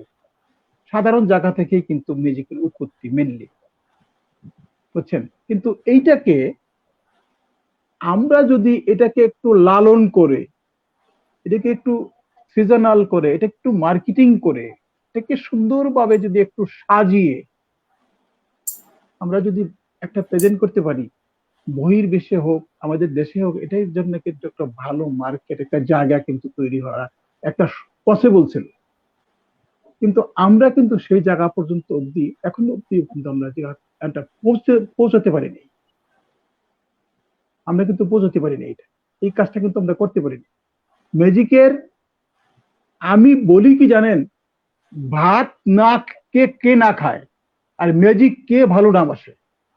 আপনি, ভাস্কর, আপনি ম্যাজিক জানেন না, একটা লাল রুমাল নিয়ে আস্তে আস্তে করে আপনি রাস্তায় দাঁড়িয়ে নাড়ান না, দেখেন না বীরজন চলে আসবে আপনার এই রুমালটা দেখার জন্য। এমন উর্বর একটা জায়গায় এই আমাদের বাংলাদেশ ম্যাজিক দেখার জন্য। আমি এটা নিজে আমি প্রমাণ করেছি বিভিন্ন জায়গায়, বিভিন্ন স্টেশনে, বিভিন্ন বিভিন্ন জায়গায় আমি ম্যাজিক দেখাতে যাই, আমি প্রমাণ করেছি। আমি ম্যাজিক দেখাতে দেখাতে এক পর্যায়ে এমন হয়েছিল জানেন, কিছু ছেলেপেলেরা আমার জন্য বসে থাকতো যে ম্যাজিক আঙ্কেল কখন আসবে, আমার পিছনে পিছনে থাকতো সবসময়, ম্যাজিক দেখতো, আঙ্কেল একটা ম্যাজিক দেখান, একটা ম্যাজিক দেখান। মানুষের আমার অভাব হইতো। তাহলে এই জিনিসটা যদি মানুষ পছন্দই না করতো, তাহলে আমার পিছনে পিছনে ঘুরতো কেন বলেন, দেখার জন্য? আর ম্যাজিশিয়ান হয়ে হয়ে ম্যাজিক, যতক্ষণ পর্যন্ত আপনি বাহিরে ম্যাজিক না দেখাবেন, মানুষের সাথে আহ, আপনার ম্যাজিকের একটা রিলেশন সৃষ্টি না করবেন, ততক্ষণ পর্যন্ত কিন্তু আপনার পারফরমেন্স ভালো হবে না, হবে না, হবে না, আমি বলতে পারবো। এটা হচ্ছে এক নম্বর বুদ্ধি। গ্রেট, মানে এক নম্বর বুদ্ধি হচ্ছে এটা, আপনাকে ঘরে প্র্যাকটিস করতে হবে, পাশাপাশি বাহিরেও মানুষকে ম্যাজিক দেখাতে হবে। প্রথম আপনি আপন মানুষদেরকে দেখান, তারপরে একটু বাহিরে, বাহির অঙ্গনে যে আপনি ম্যাজিক দেখান, মানুষ কিন্তু আপনাকে অনেক কিছু শেখাবে। সেটা হচ্ছে আপনার জীবনের আসল শিক্ষা। সেটাই কিন্তু আপনার জীবনের আসল শিক্ষা। ওই শিক্ষা থেকে আপনার, এই শিক্ষা যদি আপনি ঠিকভাবে গ্রহণ না করতে পারেন, তাহলে তাহলে কিন্তু ওই একটা জায়গায় পৌঁছানো খুব মুশকিল হয়ে যাবে, আমি মনে করি। যাই হোক, আপনি যে জায়গাটা আপনি প্রশ্ন করেছেন, আমি প্রশ্নের বাইরে একটু চলে গেছি। হ্যাঁ, আমার জীবনে যে একটা, দুইটা ঘটনা আমি আজকে আপনাকে বলবো, কিন্তু সময় কম। আহ একটা ঘটনা হলো, আমি এই 4টা 4:30টার দিকে বাজারের ব্যাগটা নিয়ে স্টেশনে উপর দিয়ে, প্ল্যাটফর্ম দিয়ে যাচ্ছিলাম, যে বাজারে ঢুকবো। প্রতিদিনই এরকম ভাবে যাই, দেখি কিছু মজমা টজমার মধ্যে কিছু হয় কিনা, এরকম অনেক সময় থাকে। তখন দেখি যে আমাদের ময়মনসিংহের এই পাশে একটা আহ, আহ, আছে, মসজিদ আছে, এই আপনার নিরাপত্তা বাহিনীর অফিসের পাশে একটা মসজিদের সামনে এখানে একটা জায়গা আছে, এখানে একটা মজমা। এখানে এক লোক ম্যাজিক দেখাচ্ছে। সে বলে যে এক প্যাকেট তাস তার সামনে, বলে যে আপনি একটা একটা তাস এখান থেকে নেন। স্পর্শ করলো, সেই সেই তাসটা আমার এখনো মনে আছে। সেই তাসটা ছিল হরতনের 10। এই তাসটাকে মাঝামাঝি ভাঁজ করলো, ভাঁজ করার পরে একটা স্পোক, মানে ওই যে রিক্সা সাইকেলের যে স্পোক থাকে, এটা লোহার শিক থাকে, এইটায় দুইটা তাসের ভাঙার ফাঁকে এটা এটা ঢুকিয়ে দিল। ঢুকিয়ে দেওয়ার পরে আস্তে আস্তে করে, যখন এটা আস্তে করে প্রেন্টেশন করে বের করে নিয়ে আসলো, এবং তাসটা যখন খুললো, তখন দেখা গেল যে তাসে যথাযথভাবে তাসটা সবকিছু ঠিক আছে। আমি এটা দেখে না আমার একবারে মাথা ঘুরে গেল যে এটা কিভাবে সম্ভব। আমার মনে হয় এতদিন যা খুঁজি, আমি খুঁজেছি, এই মনে হয় এটার মধ্যে সব নিহিত, এরকম একটা ভাব আমার মধ্যে চলে আসে। আমি বাজারের ব্যাগটা নিয়েই উনার ম্যাজিক উনি শেষ করার পরে একটা চা দোকানে বসে চা খেলেন। আমি ওনাদের সাথে কথাবার্তা বললাম। তারপরে ওইখান থেকে যে আরেকটা মজমা করলেন, ওইখানেও দাঁড়ার সন্ধ্যা সন্ধ্যা হয়ে গেল। কিন্তু উনি আমাকে ম্যাজিক শেখাই, আমি বলছি আমি একটু একটু আমি ম্যাজিশিয়ান, আমি কিছু ম্যাজিক জানি, আপনি প্রয়োজন যদি আপনার ম্যাজিকটা আমাকে শিখান, আমি দু একটা ম্যাজিক আপনাকে শেখাবো, আপনার মধ্যে আমার মধ্যে বিনিময় হোক। কিন্তু সে নাসুরবান্দা এক পর্যায়ে টাঙ্গাইল বাস স্ট্যান্ড চলে গেল, টাঙ্গাইল যাওয়ার যে বাস স্ট্যান্ড ওইখানে চলে গেল। আমি ওইখান থেকে তাদের পিছনে পিছনে যে একে যদি আমি মিস করি, একে যদি ছেড়ে দেই, তার কাছে যদি সংগ্রহ করতে না পারি, তাহলে আমি আমি আর এই খেলাটা পাবো না, আমার ল্যাপস হয়ে যাবে। আমি বাসে উঠে গেছি, বাসে উঠে গেছি যাইয়া ওইখানে আপনার মুক্তাগাছার আরো পরে কালীবাড়ি নামে একটা জায়গা, ওইখানে যাই নামছে উনি। ওইখানে ওনার শ্বশুর বাড়ি, কালীবাড়ির বাজারের পাশে শ্বশুর বাড়ি। আমি আমি যখন বাস থেকে নামি তখন উনিও নামছে, বলে কি ব্যাপার ভাই, আপনি পিছনে পিছনে আসলেন? আমি বলি দেখেন আমার ম্যাজিকটা আপনার খুব ভালো লাগছে, আমাকে ভাই একটু শিখান। তখন উনি হেসে দিছে, তাহলে আসেন আমার সাথে আসেন। তারপরে তার শ্বশুরের বাসা যেখানে থাকে ওখানে খুব গরিব মানুষ, একটা কুড়ে ঘরেই থাকে। আমি বলে যে আমাকে কিছু খরচ দেন। আমার কাছে যা ছিল অল্প কিছু তাকে দিয়ে আমি, তখন উনি আমাকে ওই যে সাইকেলের যে স্পোক আর একটা তাস উনি আমাকে দিয়ে দিলেন। আমি ওনার কাছ থেকে শিখে তারপরে আসলাম। এরকম কষ্ট করেও আমি খেলা সংগ্রহ করেছি, এর কোনো শেষ নেই। কত যে কষ্ট করছি ভাস্কর, বিশ্বাস করবেন না। আজকে কষ্ট করছি বিদায় এই কষ্টের গল্পগুলি আপনাদের সাথে আমি শেয়ার করতে পারতেছি। এটা আর যদি না ভাই, করতাম তাহলে হতো না। আর এটার জন্য আমি যাকে আমি শ্রদ্ধার সাথে স্মরণ করছি, আমার দাদা জনাব উলফাত কবির, আমার গুরু। উনি কিন্তু আমাকে এতভাবে এতভাবে উনি আমাকে উৎসাহিত করছেন যে আমাদের ম্যাজিকের সবকিছুই পড়ে আছে কিন্তু এই ফুটপাতে। আর ভাস্কর, আপনি তো আপনাকে বলছি কিনা জানি না, একজন বিদেশি ম্যাজিশিয়ান, উনি ভারতের পোস্টাল ডিপার্টমেন্টে চাকরি করতেন। এটা আমরা আসবো, এই গল্পে আমরা একটু পরে আসবো। এই গল্প আমি একটু সরি হাই আমি থামলাম আপনাকে। আচ্ছা ঠিক আছে, আমরা ঠিক আছে। এখানে এই এই একই রকম আরেকটা গল্প শুনতে চাই, সেটা হচ্ছে নগেনের আচ্ছা কাহিনী। আচ্ছা আচ্ছা আচ্ছা, ঠিক আছে ঠিক আছে, যা হোক। আমি তখন জি হ্যাঁ ভাই, বল। ট্রেন এক্সামিনার, ট্রেন পাসিং হিসাবে কাজ করতেছিলাম। ওই দিন বিকাল বেলা আমার ডিউটি ছিল। তখন আমাকে যে সাহায্য করতো একটা ছেলে, আমার সহকারী, সে ওই দিন ছুটি নিছিল। তো একটা ট্রেন ছেড়ে যাওয়ার পূর্বক্ষণে একজন ট্রেন এক্সামিনার উনি একটা ফিট প্রদান করেন, একটা লিখিত ছাড়পত্র গার্ডকে প্রদান করেন। এটা যদি না দেওয়া হয় তাহলে যতক্ষণ পর্যন্ত এই ফিট সার্টিফিকেট না পাবে ততক্ষণ পর্যন্ত গার্ড ট্রেন ছাড়বে না। এটা জি ভাই। দেওয়া হলে মানে এই ট্রেনটা মেকানিক্যালি ঠিক আছে, মেকানিক্যালি চলাচলের যোগ্য, এটা একটা ফিট, একটা যে গন্তব্য পর্যন্ত যেতে পারবে এবং আসতে পারবে, এই মর্মে একটা ফিট সার্টিফিকেট দেওয়া হয়। এটা তখন আমরা দিতাম ট্রেন এক্সামিনার হিসেবে, আমাদের উপরে এটার দায়িত্ব ছিল। যাই হোক, এটা এটা নিয়ে আমি যখন গার্ড সাহেবের কাছে দিছি, এতে আমার মনে আছে 2 নম্বর প্ল্যাটফর্ম ছিল ট্রেনটা, মোহনগঞ্জে যাওয়ার একটা ট্রেন।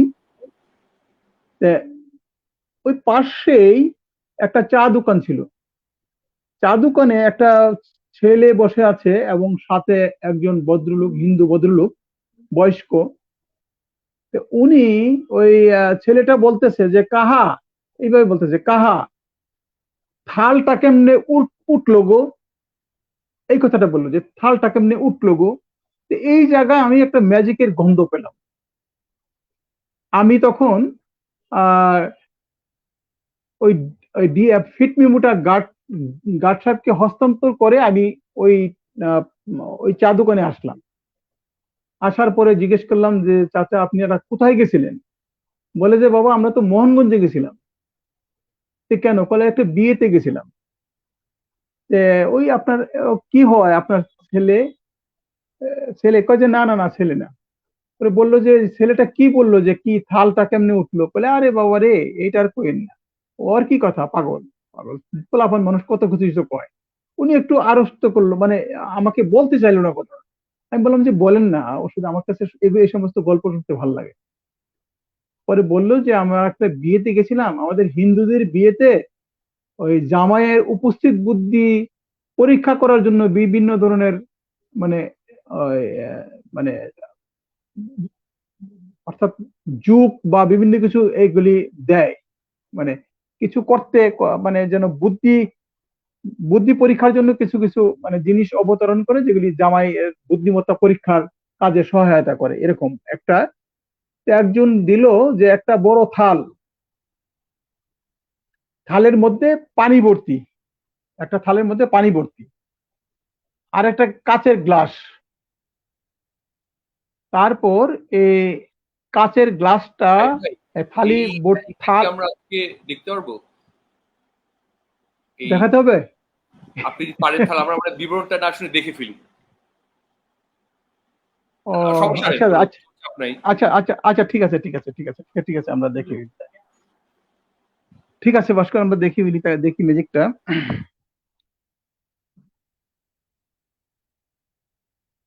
যা হোক, কাঁসার থাল তো আমার কাছে নাই ভাস্কর, খুব কাঁসার থাল দুঃখের আমার কথা। কাছে নাই, আমার কাছে একটা একটা সাধারণ স্টিলের, থাল আছে। স্টেনলেস হ্যাঁ স্টিলের একটা, জি। হ্যাঁ, স্টেনলেস স্টিলের থাল, এটা দিয়ে আমরা আমরা করি। হ্যাঁ, এটা দিয়ে আমরা করব। আমাদের কাছে এক বোতল পানি আছে, আমরা পানিটা নেবো। আরেকটা বিষয় হলো, এই পানিটা আমরা থালের মধ্যে ঢালি।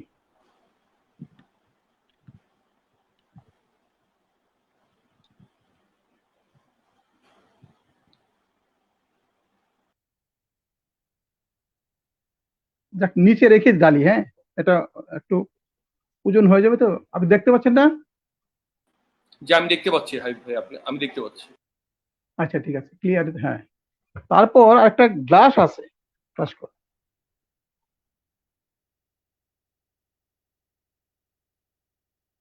এই যে একটা গ্লাস, গ্লাসে কিছু নেই। আমরা এটাকে পানি দিয়ে বললাম,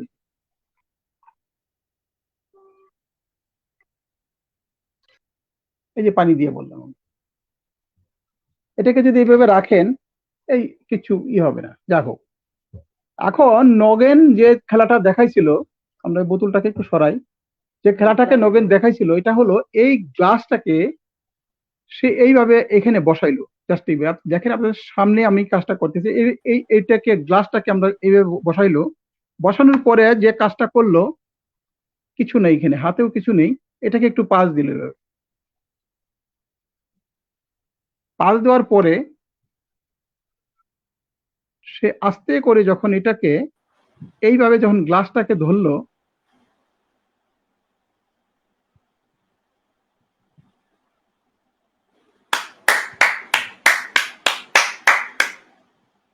খুবই সুন্দর হাবিব ভাই, খুবই সুন্দর। আর নগেন কি করছিল জানেন? এটা নিয়ে গ্রাম শুদ্ধ ঘুরছিল ঘুরছিল। আর সবচেয়ে বড় কথা কি জানেন? এটাকে আমরা আরো, যাই হোক, এটাকে আপনি এটা টানলেও খুলতে পারবেন না। আচ্ছা, সবচেয়ে বড় কথা কি, একটু বালতিটা নাও, বালতিটা। আমরা পানিটা ফেলে দিচ্ছি। একটু দূরে নাও, দূরে নাও।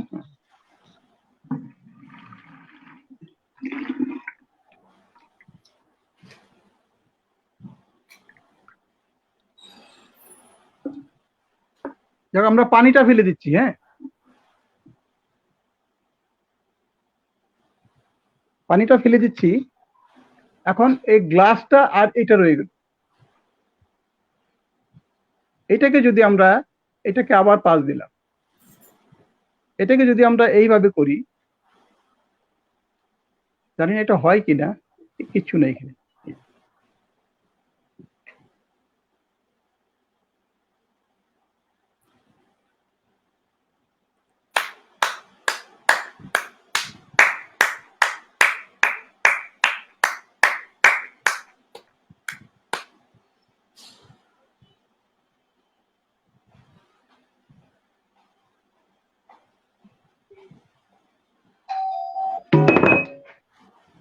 আমার মনে হয় বেল শুনে গ্লাসটা দরজা খুলতে আছে হাবিব ভাই। খুবই সুন্দর, অসম্ভব সুন্দর হাবিব ভাই। আমার গ্লাসটা পড়ার মধ্যে এটাও দেখা গেল যে আসলে গ্রাফিক্সের সাথে কোনো কিছু লাগানো ছিল না। হ্যাঁ, যাই খুবই হোক, সুন্দর, খুবই সুন্দর, অসাধারণ ম্যাজিক। এই ঘটনাটা আমি বলি, নগেনের ঘটনাটা। হ্যাঁ, নগেনের গল্পটা আমরা পুরোটা শুনি ভাই ভাই, যে আচ্ছা, কিভাবে নগেন নগেন ম্যাজিকটা নগেনের একটা চা দোকান ছিল। তার একটা চা দোকান ছিল, তার চা দোকানে একটা ছেলে কাজ করতো। একদিন ওই চার যে গ্লাসগুলি আছে, এই গ্লাসগুলি পরিষ্কার করে একটা বড় ট্রের মধ্যে সবগুলি গ্লাস রাখলো। রাখার পরে কাস্টমারদেরকে চা ভরে ভরে ন- নগেন যখন দিচ্ছিল, তখন হঠাৎ করে দেখে যে একটা গ্লাস আর উঠছে না। সবগুলি গ্লাস উঠছে না। এখন নগেন চিন্তা করলো, এটা যদি মানুষের কাছে বলি, মানুষ আবার কি মনে করবে। ওই যেটা উঠছে না ওইটা বাদ দিয়ে সে অন্যান্য গ্লাসগুলি, যেগুলি উঠতেছে সেগুলি দিচ্ছে, একটা গ্লাস উঠছে না। পরবর্তীতে ওই ছেলেটাকে ডাক দিল যে, এই তুমি গ্লাসে কিছু লাগাইছো কিনা, গ্লাসে এটা উঠতেছে না। তো বলে যে কি জানি, আমি তো বলতে পারছি না। যা হোক, নগেন পরবর্তীতে এটাকে সে উদ্ঘাটন করলো যে এটা কেন হয়েছে, কেন হয় এই জিনিসটা সে বুঝতে পারছে। সে এটা বুঝতে পারলো যে এই কারণে এটা হয়। তারপর পরবর্তীতে নগেন এইটা মানুষের কাছে দেখানো শুরু করলো যে এটা এইভাবে হয়। সে বিভিন্ন মানুষের গ্রামে কোনো বিয়েটি হইলে এখানে যায়, মানুষের মধ্যে যায়। ওই নগেনের কাছে একটা কাঁসার থালি ছিল, কাঁসার থালি পানি ভর্তি করে ঠিক এইভাবে সে দেখাতো। তো এইটাই আমরা ভাস্কর আমরা জেনেছিলাম। ওই ওই দিন যদি আমি না যেতাম, ওইখানে কষ্ট করে যদি না যেতাম, আর সেই রাতের কষ্টটা তো আমি বলি নাই আপনাকে, এত কষ্ট করেছিলাম। একটু বলেন। হ্যাঁ, আমিও শুনেছি অবশ্যই আমরা গল্প। আমরা এই এই ম্যাজিকটা সংগ্রহ করার জন্য, যারা আমি পরের দিন যেদিন শুনেছি, পরের দিন আমরা চলে গেছি মোহনগঞ্জে। মোহনগঞ্জে যাওয়ার পথে যে ট্রেনে আমি গেছি, ওই ট্রেনের ওই মোহনগঞ্জের লাইনটা তখন ভালো ছিল না। তখন ওই ট্রেনের দুইটা চাক্কা ডিরেলমেন্ট হয়ে যায়, লাইনচ্যুত হয়। এটা ঠাকুরাকুনার পরে। যা হোক, ওইখান থেকে আমরা একটা ভ্যানে করে তারপরে মোহনগঞ্জে ছাড়িয়ে আরো 3.5 কিলোমিটার দূরে আমরা এখানে যাই। যাওয়ার পরে ওই যে বাড়িতে বিয়ে বাড়ির ঠিকানা যেটা নিয়েছিলাম, ওই বিয়ে বাড়িতে যাই। যাওয়ার পরে ওইখানে জিজ্ঞেস করলাম যে এরকম নগেন নামে কেউ আছে কিনা। তারপরে বলে যে না, এই পাশে তো না, আরো 2-3 বাড়ি পরে হয়েছে নগেনের বাড়ি। নগেনের বাড়িতে গেলাম, বললো যে না, আপনি কোথেকে আসছেন। আমি বললাম যে ময়মনসিংহ থেকে আসছি, এই বাবা আমার ঘটনা বললাম। তখন নগেনের চাচা মনে হয়, সে একটু হাসলো, বলে যে নগেন তো তার শ্বশুর বাড়ি গেছে, এখান থেকে আরো দূরে আছে, প্রায় 6 কিলোমিটার দূরে। আমি বললাম যে এখানে এত কষ্ট করে এসে আমি ফিরে যাব, আবার এই 6 কিলোমিটার জুড়ে শীতের রাত্রি এই নগেনের শ্বশুর বাড়িতে গেলাম। এই নগেনের 6 কিলোমিটার শ্বশুর বাড়িতে, কিভাবে গেলেন ভাই ভাই? জি, রিক্সা দিয়ে গেলেন, ভ্যান দিয়ে গেলেন, নাকি হেঁটেই চলে গেলেন? ও না, কিছুক্ষণ যাওয়ার পরে একটা দোকানের সামনে দেখি যে একটা একটা ভ্যান দাঁড়িয়ে আছে। তাকে বললাম যে আপনি নিয়ে যান। বলে রাত্র হয়ে গেছে, আমার তো বাতি নাই। পরে আরেকজন বললো যে উনি তো দূরের থেকে আসছে, চিনে না, তুমি একটু নিয়ে যাও, তোমাকে তোমাকে পুষাই দিব না। যা হোক, তারপরে ওইখানে গেলাম। যাওয়ার পরে আপনার তখন নগেনের কথা জিজ্ঞেস করলাম, তার শ্বশুর একটু চমকেই গেল, বললো যে কেন, কি ব্যাপার। তখন ঘটনা বললাম। বলে যে নগেন তার শ্যালককে নিয়ে পাশের বাজারে গেছে আলেফ লায়লা সিরিজ দেখতে। তখন আলেফ লায়লা হইতো ওই ইয়াতে, আপনার টিভিতে, ওটা দেখতে গেছে। এই আলেফ লায়লা দেখে আমি তখন বসেই রইলাম এখানে। শীতের রাত্রি, বুঝে নিতে অবস্থা। আপনি আরেক ভাই বাজারে কেন যান আলিফ লায়লা দেখতে? বুঝতে হ্যাঁ, যাচ্ছেন মানে আলিফ লায়লা দেখা না, ভালো তখন বলছেন। গ্রামগঞ্জের টিভি তো তখন অ্যাভেলেবল ছিল না, এই বাজারে হয়তো দু একটা ঘরে টিভি আমি ছিল, ভাবে এই আর কি। আপনিও যেতেন বাজারে আলিফ লায়লা দেখতে। না, আমি তখন আর যাইনি, আমার শরীরটা খুব কাহিল হয়ে গেছিল, বুঝছেন। অনেক বেশি, অনেক তারপরে বেশি। জি, আর একটু বাজারটা একটু দূরে ছিল, অন্ধকার একটু, জি। ওই মেঠু পথ দিয়ে কিছু জঙ্গল ভিতর দিয়ে যাওয়া লাগে, এই জন্য আমার আর যাওয়া হয়নি। তারপরে তারা আসলো, আসার পরে নগেন আমার সাথে দেখা করলো। তখন আমি ঘটনাটা বললাম, নগেন একটু হাসলো। তারপরে আমাকে রান্নাঘরে খের বিছিয়ে শুইতে দিল, একটা কাঁথা বিছিয়ে দিল, ওইখানে কোনো মতে আমি থাকলাম। আমার সাথে হালকা কাপড় চোপড় সামান্য ছিল। তো সারা রাত যা কোনো মতে তো ওই শুইলাম, শীতের জন্য ঘুম ঘুম হচ্ছিল না। তখন যাক কোনো মতে কখন যে ঘুমিয়ে পড়লাম আর বলতে পারি না, সে সাথে উঠে দেখি আমার পাশে আমার সাথে কুকুর শুয়ে আছে, বুঝছেন? আমি তখন উঠে বসে আছি, আমি থাক কুকুর বাবা তুমি শুয়ে থাকো, আমার আর প্রয়োজন হবে না, আমি আর শুইলাম না। যা হোক, কিছু ঘোরাফেরা করার পরে নগেন উঠলো, উঠার পরে তখন নগেন আমাকে নিয়ে ওই রগেনের বাড়ির পাশে দিয়ে রাস্তা আসতে হয় মোহনগঞ্জে, তার বাড়িতে গেল, গিয়ে আমাকে এই ম্যাজিকটা তখন নগেন শেখালো। বাহ। হ্যাঁ, আজকে যদি এই কষ্ট না করতাম তাহলে কিন্তু এই ম্যাজিকটা আজকে আপনাদেরকে আমি দেখাতে পারতাম না। হয়তো আমি জানি নগেন চলে যাওয়ার পরে ম্যাজিকটা চলে যেত। আমি জানি একটা কথা আপনি বলবেন না, বাট আমি বলি, সবাই যে বলে হাবিব সাহেব এই জাদুটা শিখায় দেন, আসলে এত কষ্টে পাওয়া। এই আরেকটা জিনিস বলে সবাই যে হাবিব সাহেব এতগুলো জাদু কই শিখলো। আমি যদি স্টেজে আচ্ছা, উঠে আমার 10টা ম্যাজিক কি পাওয়ার পেতে চিন্তা করা দুষ্কর হয়ে যায়, সেখানে হাবিব সাহেব একটার পর একটা ম্যাজিক দিয়ে যাচ্ছেন, ফলে এখনো অর্ধেকও খালি হয় নাই। তো আসলে এত কষ্ট করেছেন বলে আপনার ম্যাজিকের প্রতি আপনার আকর্ষণ এত বেশি ছিল বলেই এটা সম্ভব হয়েছে। আর এত কষ্ট করে সংগ্রহ করা জিনিস তো আর আপনি হেলায় ফেলায় কাউকে দিয়ে দিতে পারেন না। না না না, কেউ যদি কষ্ট করতে চায়, কষ্ট করে তুলতে চায়, দিতে আমার আপত্তি নাই, কষ্ট করে যদি কেউ তুলতে চায় দিতে আপত্তি নাই। মানে এটা হেলায় দিবেন না, যেটা বলছি আর কি, যে হ্যাঁ, না হেলায় হেলা ফেলায় হ্যাঁ, করবেন না। জি। শুনেন, তো ম্যাজিকটা আমার সন্তানের মতো। আপনি কি চান আপনার সন্তান ধুলো পিলে ধুলোর মধ্যে লুটোপুটি খাক? একটা ভালো সভ্য সমাজে ভালো একটা জায়গায় থাক, এটা চাই। আমিও চাই ম্যাজিকটা ভালোভাবে লালিত হোক, কারো কাছে ভালো ভালো একটা জায়গার মধ্যে থাক। যাদের কাছে ম্যাজিকের কদর থাকবে না, তাদের কাছে দিয়ে তো লাভ নেই। এটা মূল্যবান সম্পদ, আমাদের দেশের সম্পদ। এটা দিয়ে আরেকজনের কাছে, মানে একটা যে যে এটার মূল্য বুঝবে না, তার হাতে তুলে দিলে তো এটা হবে না, তাই না? কাজেই এটাকে ওই জায়গায় আপনার রাখতে হবে যেখানে সম্মান, একটা যে কদর বুঝবে। আমার আর মনে এটা হয় কি একদিনের আপনার বিষয় না। ম্যাজিকের ফলে বাংলাদেশে অনেকেই নবীন জাদুকররা মেটালিজম আগ্রহ আগ্রহ জন্মেছে ওদের। আর আমার মনে হয় এর কদর ওরা বুঝবে। আর অবশ্যই অবশ্যই অবশ্যই অবশ্যই, এটাই আমার এটি মনে এটি হয় এটি আমি চাই। যে প্রথা এই যে দেশি ম্যাজিক কি ছিল, এটা কিন্তু আমরা শুধু শুনে এসেছি যে বেদেরা ম্যাজিক করতো, ভারতবর্ষের ম্যাজিক বলে খুবই ভালো, এটা ম্যাজিকের রাজ্য বলা হয়। কিন্তু আমার মনে হয় এই ম্যাজিকের ভিডিওগুলো যদি আপনি না দিতেন ইউটিউবে, তাহলে কিন্তু আমরা দেশি ম্যাজিক কি এটা বুঝতামই না। না, ঠিকই ঠিকই তো, এটা অনেক আমাদের দেশেই তো। এই যে আমি যে গল্পটা বলতে চাইছিলাম, এই যে এডি জোসেফের কথা বলতে চাইছিলাম, সে তো আমাদের ভারতের আপনার ওই পোস্টাল ডিপার্টমেন্টে চাকরি করতে, আমি শুনছি, শোনা কথা আর কি। ওই স্টোরি আমরা আসবো, ওই স্টোরি আমরা আসবো ভাই ভাই।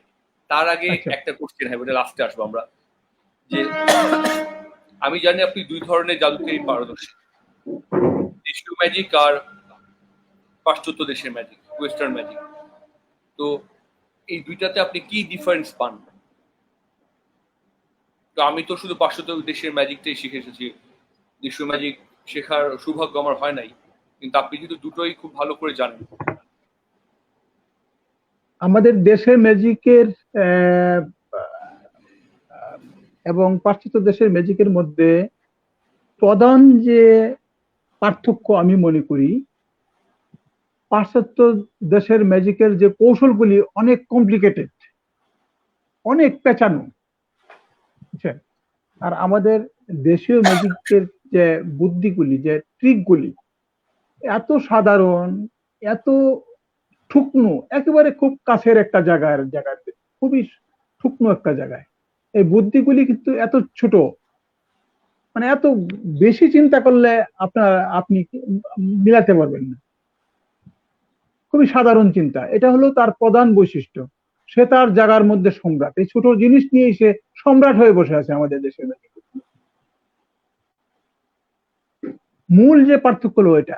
আরেকটা জিনিস হলো আপনার কমন জিনিস, আপনার ব্যবহার্য জিনিসপত্র দিয়েই কিন্তু ইস্টার্ন ম্যাজিকে এমন কোন জিনিস নাই যে জিনিসটা আপনি চিনেন না, আপনার পরিচিত না। এই ধরনের জিনিস নিয়ে কিন্তু ইস্টার্ন ম্যাজিক কমন জিনিস জিনিস দিয়ে ম্যাজিক, ও আনকমন কোনো এমন কিছু নাই, অন্য একটা ডিজাইনের একটা বক্স, এটা সেটা আবিজাবি, এই সমস্ত কিছু নেই। সিম্পল জিনিস দিই ম্যাজিক। একটা গাছের পাতা, একটা পান, একটা সুপারি, একটা আমি মাটির ওইটাই কাপ। ভাবছিলাম ভাই যে হ্যাঁ, একটা মাটির কাপ, একটা এটা বাঁশের দুর্ভাগ্যজনক যে বাঁশের পাতা। দর্শক দেখতে পাচ্ছেন আপনার পানের জাদুটা। আমি হ্যাঁ, দর্শকদের যারা ভিডিওটা দেখছেন তাদের অনুরোধ করব যে হাবিব ভাইয়ের ইউটিউব চ্যানেলটা একবার দেখে আসার জন্য আর সাবস্ক্রাইব করার জন্য। কারণ হাবিব ভাইয়ের ইউটিউব চ্যানেলটা, এটা হাবিব ভাই আমি নিজের মানে ভিতর থেকে বলছি, এটা আসলে আপনাকে, আপনি ভিডিওতে এখানে এসেছেন বলে না, আপনাকে তোষামোদ করার জন্য না, যে আপনার চ্যানেলটা আসলে হাবিব ভাই এটা আপনার না, এটা আসলে বাংলাদেশের একটা চ্যানেল। এই অর্থে যে রাইট। এই ম্যাজিকগুলো অনেকগুলো দেশি, এবং এই আপনি যে বোতলের ম্যাজিকটা দেখেছেন এটা তো একটা দেশি ম্যাজিক থেকে আপনি নিয়ে এসেছেন, তাই না হাবিব হ্যাঁ ভাই? হ্যাঁ, আপনি রাইট। বলছেন এটা হ্যাঁ হ্যাঁ, আমাদের দেশি ম্যাজিক। এই এটা একটা জিনিসগুলা, এই আমি এতদিন ম্যাজিক দেখার পরেও পাই নাই। আমি জানি যে আরো অনেক বড় ম্যাজিশিয়ান বাংলাদেশের, এত বছর ম্যাজিকের সাথে থাকার ফলে এবং তার পুরোপুরি প্রফেশনাল ম্যাজিশিয়ান, তারাও দেখতে পায় নাই। এটা যে আপনি রেখে যাচ্ছেন এটা একটা বড় সম্পদ, যেই জিনিসটা বাংলাদেশের ছিল এটা যে সম্ভব। বিদেশের ম্যাজিশিয়ানদের জন্য যেরকম এটা একটা সৌভাগ্য এবং সম্পদ, এটা আমাদের জন্য একটা গর্বের জিনিস। যে এই জিনিসগুলো আপনি না থাকলে আমরা বলতে পারতাম না যে এই দেশীয় জিনিসগুলো, এই আইডিয়াগুলো এটা আমাদের আমাদের দেশ থেকে এসেছে। শুধুমাত্র ওদের ম্যাজিককে টাকা দিয়ে কিনে, ওদের ম্যাজিককে চুরি করে ফলো করে আমাদের চলতে হতো। আমাদের যে স্বাতন্ত্র্য বা আমাদের নিজেদের পরিচয়টা থাকতোই না। আরেকটা জিনিস, ওয়েস্টার্ন ম্যাজিকে এটা তো তারা তো একটা ডিলারশিপ মেনটেন করে, এটা এটা একটা বাজার মেনটেন করে, ম্যাজিক দিয়ে তারা একটা ব্যবসার মেনটেন করে। তো আমার মনে হয় কিছু কিছু ম্যাজিক, আমি ওয়েস্টার্ন ম্যাজিক কালচার করলে এই যে এই জিনিসটা জানছি, আমি বুঝতে পারছি যে এই ম্যাজিক গুলি তো আরো সহজতর ভাবে করা যায়, কিন্তু এত ঘুরিয়ে পিছিয়ে অনেক কিছু করলো করাটা এই জন্যই যে এইগুলি যদি না লাগানো হয় তাহলে এটা বিক্রি হবে না, বিক্রি হবে না, জি। মানুষ কিনবে না, বুঝছেন? এই জন্য সহজ করে করা চিন্তাটা নয়, এত সহজ করলে তো মানুষ আমাদের কাছে যন্ত্র কিনবে না। কাজেই এমন একটা কিছু লাগানো, এমন একটা জিনিস এখানে অ্যাড করা যে জিনিসটার জন্য আমাদের ম্যাজিকটা, আমাদের বিষয়গুলি আমাদের সাথে শরণাপন্ন হবে, তখন আমরা এটার উপর একটা রেট বসাতে পারবো, এখান থেকে আমরা কিছু আর্ন করতে পারবো। এরকম বহু বহু জিনিস আছে যেগুলি খুব সংক্ষিপ্ত পরিসরে করা যায়। এবার হাই ভাই আপনি একটু পোস্টাল ডিপার্টমেন্টের একজন ইংরেজ ভদ্রলোকের কাহিনীটা যদি একটু বলতেন। হ্যাঁ, এটা এই কথাটা, এটা উনি আমার ম্যাজিক গুরু জনম উলফাত কবির সাহেব, উনি একটা আমি উনি একটা বই আনছিলেন, এত মোটা একটা বই। বইটার নাম ছিল ওরিয়েন্টাল ম্যাজিক, প্রাচ্যের জাদু। এই ওনার লিখেছেন এডি জোসেফ। তো উনি এই ভদ্রলোক ভারতীয় পোস্টাল ডিপার্টমেন্টে নাকি চাকরি, আমি শুনেছি পোস্টাল ডিপার্টমেন্টে চাকরি করতেন। উনি কিছুদিন পর পর ট্রান্সফার নিতেন, বিভিন্ন জায়গায় ট্রান্সফার নিতেন, এবং এই ঘুরে ঘুরে বিভিন্ন জায়গা থেকে এই মানুষের ম্যাজিক গুলি উনি ভারতবর্ষের বিভিন্ন ম্যাজিক গুলি উনি সংগ্রহ করতেন। সংগ্রহ করে করে উনি এই এই ওরিয়েন্টাল ম্যাজিক, এই এই বইটা এত মোটা বই, এখানে কোথায় কি দেখেছেন, এই ম্যাজিকের বুদ্ধি সহ, কৌশল সহ উনি এগুলি এগুলি বর্ণনা করছেন। এখানে যে আমাদের দেশের হুক্কা আছে না, একটা হুক্কা, হুক্কা যে হুক্কা, এখানে লেগে থাকে, হুক্কা মুখে লেগে থাকে, তারপরে হুক্কাটা আস্তে আস্তে যে এই যে এইদিকে চলে আসে, এখানে হুক্কাটা ঘুরে এইভাবে, তারপর এই সমস্ত সব সব জিনিসপত্র ওই ওই বইটাতে আছে। তারপর আমাদের দেশজ ম্যাজিক এগুলো। জি। যা হোক, তবু তো উনি বিদেশি হয়েও আমাদের দেশে আমরা এই নিজেরাই যে জিনিসটা এটা বুঝতে চেষ্টা পারছেন। করে রাখি এই ম্যাজিক গুলা সংগ্রহ করার। আপনাকে ধন্যবাদ হবে। এখন আর ওই ম্যাজিশিয়ানদের দেখাও যায় না যারা এই ম্যাজিক গুলো করতেন, কারণ কে বেঁচে নাই আর। আপনাকে ধন্যবাদ হাই ভাই যে আপনি এটা সংগ্রহ করেছেন বলে এগুলো টিকে থাকবে আরো অনেকদিন। আমরা প্রায় শেষের দিকে চলে এসেছি। আপনি যদি হাই ভাই আপনার কোনো একটা ম্যাজিক দেখানোর কাহিনী বলতেন। কারণ জানি ম্যাজিক দেখানোর সময় মানুষের অনেক রকম কাহিনী হয়, কারণ জাদুকরদের সাধারণ জনগণ অন্যভাবে দেখে এবং অনেক আবেগময়ী কাহিনী হয়। আপনি যদি কোনো গল্প থাকে আমাদের সাথে একটু বলতেন। আমি আহ, আহ, এটা ঈশ্বরগঞ্জ এলাকায় চৌর্ণীখোলা উচ্চ বিদ্যালয়, চৌর্ণীখোলা উচ্চ বিদ্যালয় একটা আহ, আহ, একটা স্কুলে আমার একটা ম্যাজিক শো নিয়ে অনেক আগে একটা ম্যাজিক শো করেছিলাম। ওখানে একজন হিন্দু ভদ্রলোক ছিলেন হেডমাস্টার। এখন এটা অনেকদিন আগের কথা, উনি ভদ্রলোক আছেন, এখন বেঁচে আছেন কিনা আমি জানি না। তো আমি ওই স্কুলে আমার একটা শো হয়েছিল, সম্ভবত টিফিন আওয়ারের পরে শোটা আরম্ভ হয়েছিল। হেডমাস্টার সাহেব আবার আরো কয়েকজন সহকারী শিক্ষককে নিয়ে তারা ওই বাচ্চাদেরকে, মেয়েদেরকে এক পাশে বসালো এবং ছেলেদেরকে এক পাশে বসিয়ে পিছনে তারা চেয়ার নিয়ে বসলো। আবার দুইজন স্যারকে দায়িত্ব দিল দুইটা লাঠি নিয়ে বাচ্চাদেরকে কন্ট্রোল করার জন্য। আমি স্কুলের বারান্দায় ওখানে আমি ম্যাজিক শো আমি শুরু করলাম। তারপর শো শেষ করে আমি গেলাম। আহ, উনি দপ্তরিকে বলে গেলেন, বলেন যে ম্যাজিশিয়ান সাহেব ওনাকে বলো যে আমার আমার আমার চেম্বারে আসার জন্য, আমার রুমে আসার জন্য। তারপর আমি আমার যে ম্যাজিকের জিনিসপত্র আছে এগুলি ব্যাগের ভিতরে গুজগাছ করে আমি ওনার এখানে গেলাম। যাই দেখি যে চা বিস্কিট টিস্কিট উনি রেডি রেডি রেডি অবস্থা আছে, আমাকে মানে আমাকে নিতে বললেন। তারপর যখন তখন পানিটা আনে নাই, পানি পানি দেয় নাই, আমি পানি আমার সবকিছু মনে আছে। আমি বললাম যে স্যার আমার তো একটু পানির প্রয়োজন। বলে ও ঠিক আছে ঠিক আছে। যা হোক উনি পানিরও ব্যবস্থা করলেন। তারপর উনি এই চা খেতে খেতে বললেন, হাবিব সাহেব আজকে আমার নিজের প্রতি খুব আমার খুবই খারাপ লাগছে, আমার খুবই খারাপ লাগছে। আমি বলি, কেন কেন? স্যার কি খারাপ লাগছে, আমি কি ম্যাজিক ভালো দেখাই নাই? বলে, না না না সেই কথা না, যে আমি যে এত বছর ঠগিয়ে গেলাম, আমি যে এত বছর ঠকালাম, এই জিনিসটা জেনে আমার খুব খারাপ লাগছে। বললাম স্যার আমি তো বুঝলাম না। বলে হাবিব সাহেব আসলে কি জানেন, এটা আমার লজ্জা হয়, আপনি আজকে 1 ঘন্টা যা দিয়ে গেলেন আমার ছাত্রদেরকে, আমি ফুল লাইফে আমি এতটুকু আমি বাচ্চাদেরকে শিখাইতে পারি কিনা আমি জানি না। আমি একটা চাক্ষুষ দেখেছি আপনি আজকে এতটুকু যা দিয়েছেন আপনি আজকে এই একটা শো এর মাধ্যমে। এই চণ্ডীখোলা উচ্চ বিদ্যালয়ের হেডমাস্টার সাহেব এই কথাটা আমাকে বলছেন, আপনি যাই এই আপনি 1 ঘন্টা যা দিয়ে গেলেন, আমি সারা জীবনে তা এইভাবে দিতে পারছি কিনা আমি জানি না, এই জন্য আমার কষ্ট হচ্ছে। এমন বলছিল যে আপনার মতো ম্যাজিশিয়ান যেন গড়ে গড়ে জন্মায়। এটা আমার নিজের প্রশংসা না, স্যারের কথা। আমি জানি না উনি কেন আমার ম্যাজিক দেখে কি যে উনি পেয়েছিলেন আমার ম্যাজিকে, আমি যা ঠিক আমি আপনি বুঝতে একটা পারলাম কথা না। বলতে পারি ভাই ভাই যে আমি সবসময় দেখেছি আপনি আপনার ম্যাজিকটা শুধুমাত্র বিনোদনের জন্য ব্যবহার করতে চান না। আপনি চেষ্টা করেন যে এটার মধ্যে আরো কোন একটা মেসেজ মানুষের কাছে যায়। রাইট রাইট, এটা খুব ইম্পর্টেন্ট, এটা খুবই ইম্পর্টেন্ট, এটা খুব ইম্পর্টেন্ট। শুধুমাত্র ম্যাজিক বিনোদন দিয়েই শেষ না। এটার আসলে এটার একটা ঘটনা আছে। আমি একটা স্কুলে একবার গেলাম একটা শো এর জন্য, ম্যাজিক শো এর জন্য। তারপর স্কুলের হেডমাস্টার আমাকে বলল যে আপনি আপনি ম্যাজিক দেখাতে চান, আপনি ম্যাজিশিয়ান, আচ্ছা। তারপর বললো যে ঠিক আছে আপনি ম্যাজিক দেখাবেন, এখান থেকে আমার বাচ্চারা আমার আমার যে ছাত্রছাত্রীরা এখান থেকে কি পাবে? আমি তখন বললাম যে ম্যাজিক থেকে তো মানুষ বিনোদনই পায়। তখন উনি বললেন যে তার মা বাবা স্কুলে এখানে দিছে বিনোদন পাওয়ার জন্য, দেয় নাই, শিক্ষা গ্রহণ করতে দিচ্ছে।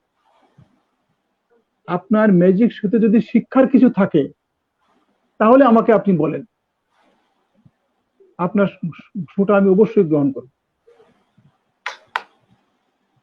আমি এরপরে 6 মাস 7 মাস আমি কোনো স্কুলে বা কোথাও আমি শো করিনি, শো আমি বন্ধ রেখেছিলাম। আমার শোটাকে নিয়ে আমি স্টাডি করছি কিভাবে শিক্ষণীয় কিছু ঢোকানো যায়। 6 মাস পর স্যারের কাছে গেছি যে স্যার আমি আজকে তৈরি হয়ে আসছি। আমার মনে হয় আমি আপনার বাচ্চাদেরকে কিছু শিখার কিছু উপকরণ আমি সংগ্রহ করতে পারছি, আমি এগুলি রাখবো। তারপর উনি হেসে দিলেন, বলেন যে আপনার সুবিধা মতো আপনি যে ডেট বলেন সেই ডেটে আপনি আসেন। আমি বললাম যে স্যার আপনি ডেটটা বলেন। উনি হিসাব করে আমাকে ডেট দিলেন। উনি শুধুমাত্র ওই স্যার আমাকে আমার জীবনটাই পরিবর্তন করে দিয়েছিলেন ওনার এই একটা কথা। আমি সম্পূর্ণরূপে চেঞ্জ হয়ে গেছি যে না, আমি তো ম্যাজিকের সাথে সাথে অনেক সুন্দর কিছু করতে পারি।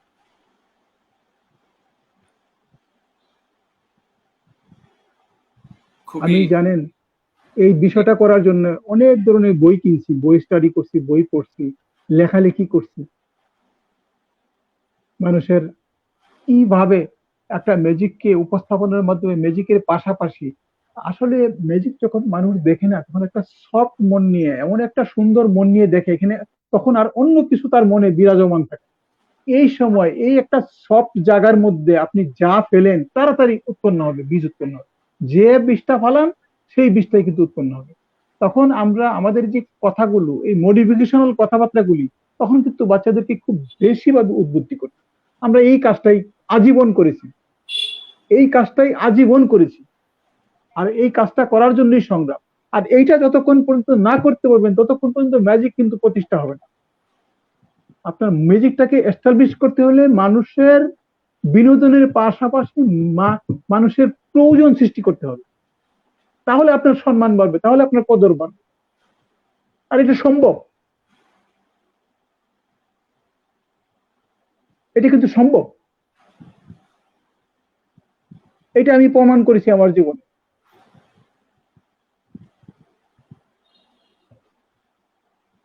অনেক কথা বললাম ভাস্কর। আমাদের প্রায় আপনার 1.5 ঘন্টা হয়ে গেছে আমাদের টাইম।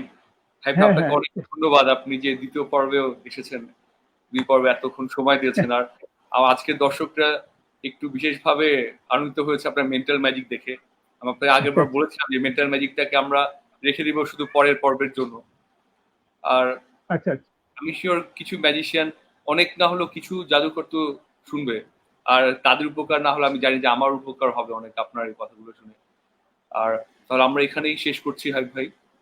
আপনারা যারা ধন্যবাদ ভাস্কর, আপনাকে ধন্যবাদ। আর পাশাপাশি আপনারা কষ্ট করে এতক্ষণ ধৈর্য ধরে যে আমাদের কথাবার্তাগুলি আপনারা শুনলেন, আপনাদেরকে আমার আহ, হৃদয়ের একবারে গভীর জায়গা থেকে একটা আহ, আপনাদেরকে আমি ধন্যবাদ জানাচ্ছি আমাদের সাথে থাকার জন্য, আমাদের কথাগুলি মনোযোগ সহকারে শোনার জন্য।